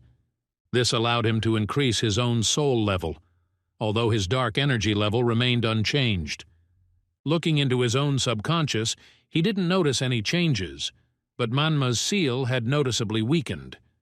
In order not to waste power, the hero decided to convert all the free dark energy into statistical gain. After that, he was about to return to the team, not knowing how to clear the rocks and lava around him. The battle with the cult ended in victory for the players, and the whole world started talking about the large-scale operation. Korea strengthened its reputation, because it was she who stopped the conspiracy that kept humanity in suspense. When the hero returned, he explained to Esme that he had fought the demons and completed his separate task. She reported that Joseph left the group immediately after the fight, without explanation or respect for the others. Jessica apologized for his behavior, after which Aryan tasked Esme with monitoring the cult worldwide. The girl agreed and wanted to invite him to the computer club, but Akidna abruptly interrupted her. She reported on the mission accomplished, for which the hero praised her and shared the next plan. He said he wanted to go to the new SS-Rank gate, which had just opened. Esme thought it was related to the cult and wanted to accompany him, but he politely refused. The hero noted that he planned to summon a new familiar to expand his powers and influence. Akidna took this as a hint that he no longer needed her, so Aryan took her with him. Once at the gate, the hero noticed a circle on the ground without any other magical objects. Even the analysis conducted revealed nothing that indicated the technological origin of the portal. When they entered, Akidna immediately rushed into battle with the local monster, wasting no time. Meanwhile, Aryan began the summoning ritual, thinking about who exactly he would like to call upon for help. He hesitated between Ouroboros, Volcatus, or the mysterious Halcyon, whom he had never seen. Suddenly, the system warned that the weakened seal would cause the rift to be deeper than ever. This portal led to the same place, Erno, Echidna's homeworld, gloomy and ancient. Aryan's new familiar slowly rose from the rift, the demonic king of that world named Balzac. Meanwhile, Esme dropped Hana home, and they exchanged some more words before saying goodbye. The girls were worried about Aryan, although they were sure that he would not risk fighting the Demon King. They had no idea what was really happening on the other side of the gate, in the heart of another world. At that moment, Balzac completed his descent, and the hero decided to make contact with him and get to know him. But it turned out that Akidna already knew this demon because he is the lord of the lands of death in her native dimension. The locals called him the King, because he ruled over immortal creatures from the dark depths. However, the new familiar did not feel affection, but hostility, which only grew with every passing moment. Aryan tried to explain the situation, but Balzac only laughed mockingly, not taking his words seriously. Despite this, the hero remained confident and assured that he would always remember the loyalty of his allies. He remembered how he had once thanked Paloka and Lilith by fulfilling the promises they had made to them in hell. But the Demon King did not change his mood, instead activating his own power, raising the dead. Skeletons began to emerge from the ground one by one, announcing the beginning of his dark ritual. The system warned that due to the high level of hostility, Aryan could not give orders to Balzac. Not wanting to drag out the battle, the hero snapped his fingers and instantly destroyed all the skeletons that were in his way. In response, Balzac created a squad of Death Knights and tasked Akidna with destroying each one of them. When she moved to carry out the order, the hero suddenly attacked the demon, breaking through its magical defenses. The attack was so powerful that Balzac was thrown dozens of meters forward, exposing his weakness. Not wanting to lose his advantage, he used his last resort. He broke the bottle he was carrying on his chest. As a result, a new rift opened, from which a demon from the 9,000th circle of hell, the guardian of terror, emerged. He immediately saw the battlefield and decided that the opponent was a dragon, judging by its strength and energy. But Balzac called on him to help in the battle against man, pointing to a figure in the center of the field. However, upon looking at the hero's face, the demon immediately recognized Aryan, the Lord of Demons. His reaction was unexpected. He was sincerely delighted to meet him, which completely puzzled Balzac. During the conversation, it became clear that the ancient creatures in Hell had begun to more actively seize new lands. The hero guessed that this might be related to his disappearance for a certain period of time. Palak was doing just that, trying to gather evidence and clarify the nature of these changes. Balzac's intervention was unexpected. He did not understand the meaning of the calm conversation and was furiously indignant. He began to threaten, demanding to kill the hero immediately, shouting insulting words. Then the Sentry of Terror intervened, disregarding Balzac's order, and explained who stood before them. According to him, it was a demon lord, so any aggression was simply pointless. The challenge reached its conclusion, and the monster began to gradually dissolve, disappearing into thin air. As he said goodbye, he promised to convey warm words to Palak, but Aryan had another request. Instead of greeting him, the hero asked to be warned not to try to return there again. After that, he noticed how Balzac bowed, pretending to immediately recognize the ruler. The hero doubted his sincerity and asked how he managed to summon the monster in the first place. The king said that all this was possible thanks to the blood of a demonic god named Lucifer. This progenitor of demons was a source of powerful power, enough to create a rift. The hero remembered the infernal weapon that was used upon his return to this earth. He realized that parts of the souls of the 7 supreme demons still remained within her. These particles could theoretically be used to revive the most terrifying of the dark pantheon. There was also the possibility that one of these souls had ended up in Erno, just like the hero himself once had. Aryan understood that if Lucifer regained his strength, it would be impossible to defeat him. However, if you use the Soul Reaper, you can gain the power of all 7 demons at once. The problem is that even now it is not known for sure where Lucifer himself is. At this moment, Akidna approached, at first offended that they had forgotten to warn her about the end of the battle. She recalled that in ancient times, archangels descended to earth to stop demons. This happened long before the hero found himself in the human world, so it was difficult to compare. The hero asked Balzac a new question about the magic of disguise because he was hungry and wanted a snack. 3 months passed, during which the hero searched for traces of cultists and relics, but all was in vain. Esme managed to reach rank 10 and became one of the world-class players. Clark and Ronnie also grew in strength, rising to 9th rank during their time training together. Other team members, including Hana, Eva, and Jim, have significantly improved their skills. However, no one had any news about Eric, neither good nor bad. Aryan was sitting, lost in thought, when Hana suddenly entered the room. She closed the door behind her and without saying anything walked over to the bed, sitting down with her back to it. The hero was confused when he saw her slowly begin to take off her outerwear. He felt embarrassed, but the next moment his gaze was drawn to the symbols on her back. These were clear outlines of wings, similar to engravings, that appeared after reaching the 8th rank. This moment opened up new questions that will have to be answered in the near future. Aryan was embarrassed by the situation, but forced himself to act calmly. He was curious about what new ability she had gained after reaching the 8th level of power. Hana calmly replied that the name of the skill spoke for itself. It was Wings of Light.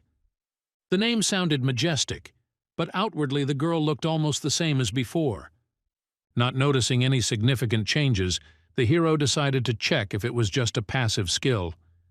He carefully reached out, touching the place where the engraving was. Her fingers felt the warmth and soft light that pulsed faintly beneath her skin, like breath. This touch reminded him of an old story Akidna had told him during their journey. That story was about archangels who descended from heaven to stop the curse of demons. He wondered if this had anything to do with what was happening to Hana right now. There is probably more to her powers than she seems, although she herself does not yet understand it. Aryan felt something new being born between them, not just trust, but something deeper. There was no information about the new skill at all, so the hero decided to act proactively, protecting Hana. He imposed a special magical field that was supposed to activate in case of any changes in her energy. Aryan asked the girl to immediately report any unusual sensations in her body or mind. Hana was touched by his concern, overwhelmed with emotions she could no longer contain. But suddenly Akidna burst into the room, who was looking for Hana and didn't know what the hero was up to. What she saw surprised her, because the girl was sitting wrapped in a blanket next to Aryan, clearly embarrassed. There was an awkward silence in the room, but later all three of them went down to the kitchen to have breakfast together. The table was already ready, because Balzac had been busy in the kitchen since morning, wearing a bright pink apron. The once formidable demon now fussed with the laundry, examining the stains, behaving almost like a domestic servant. 3 months ago, upon returning home, Balzac tried the dish for the first time and asked to be taught home cooking. From that time on, he began to help with household chores, reluctantly but diligently, and over time he even found joy in it. But their peace was interrupted by an unexpected event. Someone knocked loudly on the door, as if warning of something important. Aryan approached the entrance and carefully opened it, after which someone who had not been seen for a long time appeared on the threshold. After long training sessions, Eric's aura changed. It became dense and noticeably saturated with power. His gaze was serious, but when he saw Aryan, his face lit up with joy. Without hesitation, he rushed towards the hero, hugging him with such force that it was as if he hadn't seen him in an eternity. Hana stood nearby, her face tense. She also wanted a hug, but was too shy to show it. Her hands were clenched into fists, her gaze sharp, although in her heart she was glad to have her friend back. But suddenly everything changed. Eric froze, and then screamed so loudly that the walls shook. His eyes became filled with anger. He saw Balzac and rushed at him with a bestial roar. Balzac stood by the laundry basket, neatly folding things, completely unafraid of being attacked. Aryan could already see in his mind how this fight would turn the apartment into a pile of rubble and ash. He imagined his beloved kitchen burning down and the dish disappearing forever. This forced him to act decisively. Without holding back his emotions, the hero shouted in a tone he had never heard from himself before. Eric looked around in confusion, as if he had only just realized what was really happening. He immediately apologized, pressing his hand to his heart in a show of respect. Once on the roof, they continued their conversation, with Eric's training still unfinished. Earlier, he was approached by a female guard, Grace, the first American player with great strength. No one knew she was part of the Guardians, but her influence made the U.S. a superpower. She invited Eric to join them, but he said he would consult with Aryan first. While they were standing on the roof, Eric took out a strange object that resembled an egg and opened it. A moment later, a bright portal appeared in the air, leading to the world of the Guardians, to which they were to pass. Upon entering the portal, they were met by Raya, the head of the guards who led this mysterious alliance of defenders. She welcomed the guests, expressing her willingness to help in the joint fight against the dark forces. At that moment, Eric felt a sense of responsibility, realizing that their mission was just beginning. Her name was identical to the code of the system that limited Aryan's powers upon his return to Earth. When they met, they exchanged greetings, and Gaia felt Eric's soul, having gone through his pain and suffering. Grace gently took her hand, carefully guiding it in the right direction, as she is blind and in a wheelchair.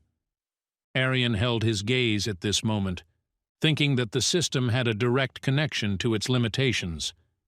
He decided not to delve any further, and moved on to discussing the Guardian's main objective once the team was comfortably settled. Gaia spoke about the existence of other worlds and about demons that the cult summons from one of the parallel dimensions. She admitted that the hunting gate itself is also an interdimensional passage for such creatures from other worlds. Her role was to act as a shield against invading beings from other dimensions, and to be the personification of the system itself. Thinking about the limits of her influence, Gaia gave an example of when the system notified Eric about the activation of a cult in Korea. The Guardian's mission is precisely to bear the burden of the system and destroy beings that infiltrate from other realities. However, this is only the beginning, Gaia recalled a vision that appeared 5 years ago on the day of the disaster. That vision said that in the future a demon of procreation would descend to Earth, the ruler of hell, capable of destroying everything. This made Aryan pale, for he instantly realized that it was he who was being referred to, and the meaning of this vision became horrifying. After that, Grace showed the current state of the system that protects the Earth, and it was truly critical, far from ideal. She explained that the system has a regeneration function, but it is currently unavailable and is activated after the demon is destroyed. The connection between the state of the system and Gaia's weakness was obvious, although she did not wish to make it too obvious. The only way to help Earth and herself is to destroy that demon, and as it turns out, the Guardians already know that he is here on the planet. They even had the exact date of the demon's appearance, which coincided with Aryan and Hana's first meeting. Aryan was distraught, realizing that any investigation could expose his true nature, and the consequences would be fatal. Meanwhile, Eric slammed the table down sharply and began to talk about Satan killing Alex right in front of him. It caused a shock. Aryan could no longer sit idly by. He stood up abruptly and turned to his brother, asking if this had really happened. He added that he would like to join them if possible, and is ready to help protect the system from demons. Gaia began to ask in more detail about Satan's appearance and the power he possessed. Her voice was calm, but it was the mention of a woman's scream that caught the particular attention of the leader of the Guardians. This scream touched deep memories, as it was connected to Alex's long-standing psychological trauma. A year ago, during one of the missions, Alex faced the danger associated with the cult and its terrible actions. At first glance, everything seemed like an ordinary battle, which he managed to win by destroying his opponent. But it later became known that the girl he killed was his lover, who was used by the cultists for the plan. They completely broke her will, brainwashed her, and forced her to oppose Alex in that fatal fight. After this incident, he blamed himself for not recognizing her in time and failing to save her from death. It was from that moment that he began to live with a new credo: to conquer the enemy, but not to kill him unnecessarily. No one could have imagined that even cultists could use emotions so vilely for their own purposes. Later, Grace brought a secret case in which 2 masks were hidden, specifically for concealing her identity. Such masks were used during combat missions to ensure the anonymity and protection of the Guardians. Eric was the first to try on the mask, and it immediately became noticeable how his combat parameters began to increase. Next was Aryan, who was allowed to join the team, despite it being against the rules. His informal inclusion was an exception, as the Guardians needed the help of a strong and loyal ally. Grace saw in Aryan a true desire for justice, which is why she allowed him to join the team. As soon as he put on the mask, everyone present felt a surge of energy. His power began to permeate the space. The characteristics jumped sharply, but Aryan managed to master the flow of energy and contain it on the verge of detection. This allowed him to hide his true identity and avoid unnecessary suspicions that could ruin the plan. Upon his return, Eric shared with Aryan the new emotions that were overwhelming him. He told how he saw Raya, a fragile and weakened girl who touched his heart deeply and unexpectedly. The feeling for her grew into an inner vow. If necessary, he was ready to sacrifice his life. Aryan's words were alarming, as the situation became increasingly unpredictable and emotionally complex. He didn't argue, he just nodded in response, agreeing to help Eric continue to go with the flow. Some time passed, and Eric returned to his usual training with Fabian to keep fit in his skills. At the same time, Esme did not stop her work. She continued to investigate the traces of the cult and monitor their activities. Meanwhile, the hero received a call to meet with Raya, who was already waiting for him at the Temple of the Feeders with important news. This temple was her permanent residence, and it was there that she handed over a new task to Aryan. The system protecting the Earth began to weaken, and it was happening noticeably faster than ever before. All this indicated that the demon of prophecy was gradually breaking the seals and restoring its own power. There was no doubt that a cult was behind this process, and it was becoming increasingly active in its actions.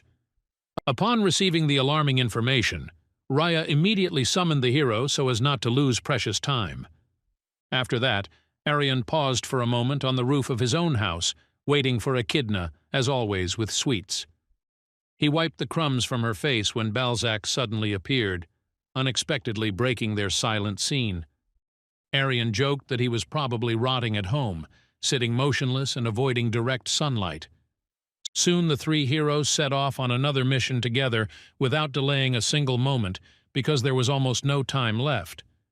Their destination was the destroyed city of Daegu, which suffered on the day of the disaster, retaining a dark aura. It is in the center of this abandoned city that three gates once appeared, and now they have become a new source of threat. Aryan chose some of them, those that emitted the most powerful wave of dark magic among all the other portals. Inside, they noticed a mysterious object that was radiating enormous and uncontrolled energy force. The space around began to be covered with cracks, from which streams of demonic essence and sound erupted. Then a crowd of demons appeared, summoned by the power of the cultists who had remained in the shadows for the time being. Behind all this stood a man in dark clothing. He directed the actions of the demons and gave them orders. Akidna was the first to attack, without hesitation entering into battle with the enemies, who were becoming more and more numerous. Balzac immediately joined her, summoning a living dead man from the body of the slain demon to fight. Now this creature has turned against its former allies, knowing neither regret nor doubt. Suddenly the cultist summoned a new demon. It was Chrysalis, covered in scales like battle armor. His body was soaked with acid, every movement leaving traces of destructive energy on the ground and in the air. Before them stood the real Chrysalis, a demon from the 8,000th circle of hell, a creature of true horror. His gaze fell on Aryan, and he immediately rushed to attack, intending to destroy the hero with a single blow. But Aryan didn't give him a chance. One precise blow destroyed the demon before he could even get up. The force with which this was done caused the surrounding space to shudder and freeze in silence for a moment. But it turned out that the monster managed to avoid the first blow and did not stop resisting, trying to escape from the fight. He still had the strength to move, and although his body was mutilated, the attacks did not cease, and his mad rage only grew. But the hero remained calm. He took a deep breath, concentrated, and finally managed to calm the angry creature. The cultist from the rear shouted, forcing the demon to rise, forcing it to obey again and again. Aryan noticed this and immediately activated the Overseer's ability to read data about this mysterious creature. The inspection revealed an unusual detail. Control was carried out through a magic circle tattooed on the arm. However, something changed. The demon stopped, his gaze became blank, and he no longer obeyed orders.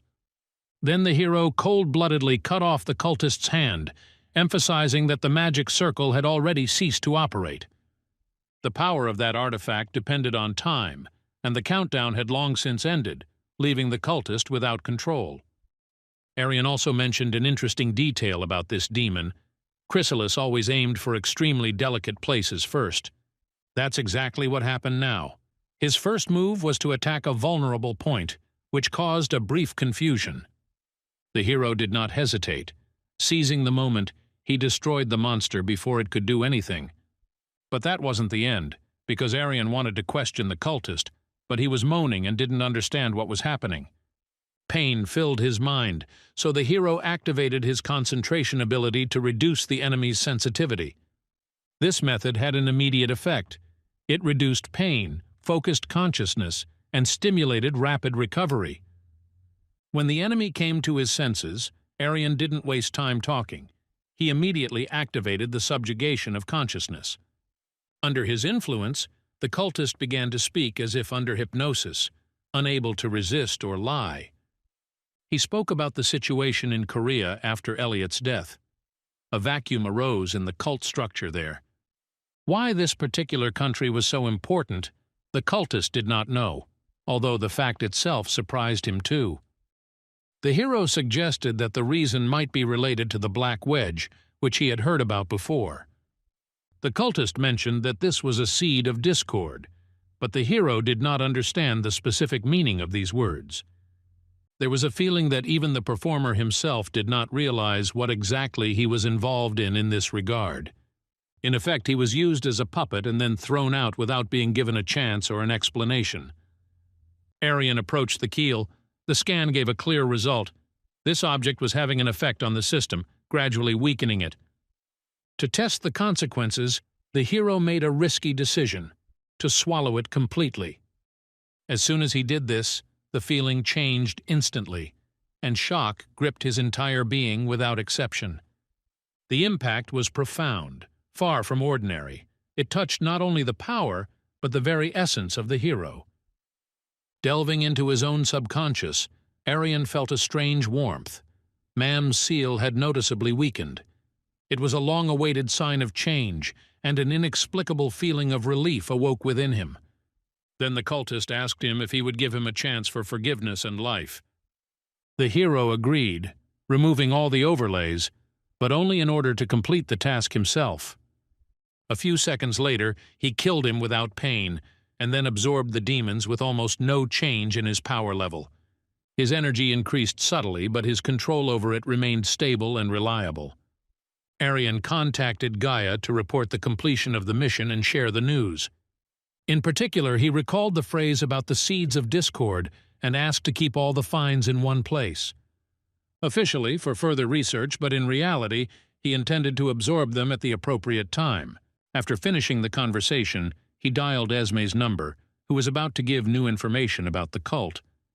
But the hero calmly reported that the threat had been eliminated, so there was no need to worry about it anymore. He also instructed her to collect the seeds of discord and pass this instruction on to the other guilds. After that, he said goodbye and for a few seconds did not dare to make another call. It was Yuna, and although fear held his hand back, Aryan still forced himself to press the challenge. She answered, and he briefly told her the same thing he had told the previous interlocutors. He sincerely thanked her for the tentacles and the funds already about to end this conversation. But Yuna suddenly asked who the cultists worshipped, with curiosity in her voice. Hearing the answer, she almost laughed. It felt like something was wrong with her. Lilith was in her body, and she knew more, so she asked questions about the Cthulhu mythos. She was interested in the ancient tentacled creatures she had been researching recently. Although it seemed strange, something about it really interested the hero on a subconscious level. They decided that they would discuss this in more detail next time when the time came. 10 days passed, and it was time for another meeting, in which Gaia participated. She briefly reported that the state of the system had improved, although it was not yet fully stable. This gave Aryan a reason to immediately go to the main one and inquire about the seed storage. Grace lifted Gaia into her arms, carried her, and they set off together with the hero. On the way, Gaia began to talk about the Guardian's Temple, which opens access to portals. Each member of the organization could now visit this place whenever they felt the need. Through these gates, you can return to familiar locations or head to new points. Among them were the headquarters, the training room, and other places belonging to the structure. They were approaching a new space, and Gaia warned them to close their eyes from the blinding sun. The light was bright, as the morning had just begun, and the rays hit me right in the face. After crossing the gate, they found themselves in a secret vault located in the Grand Canyon.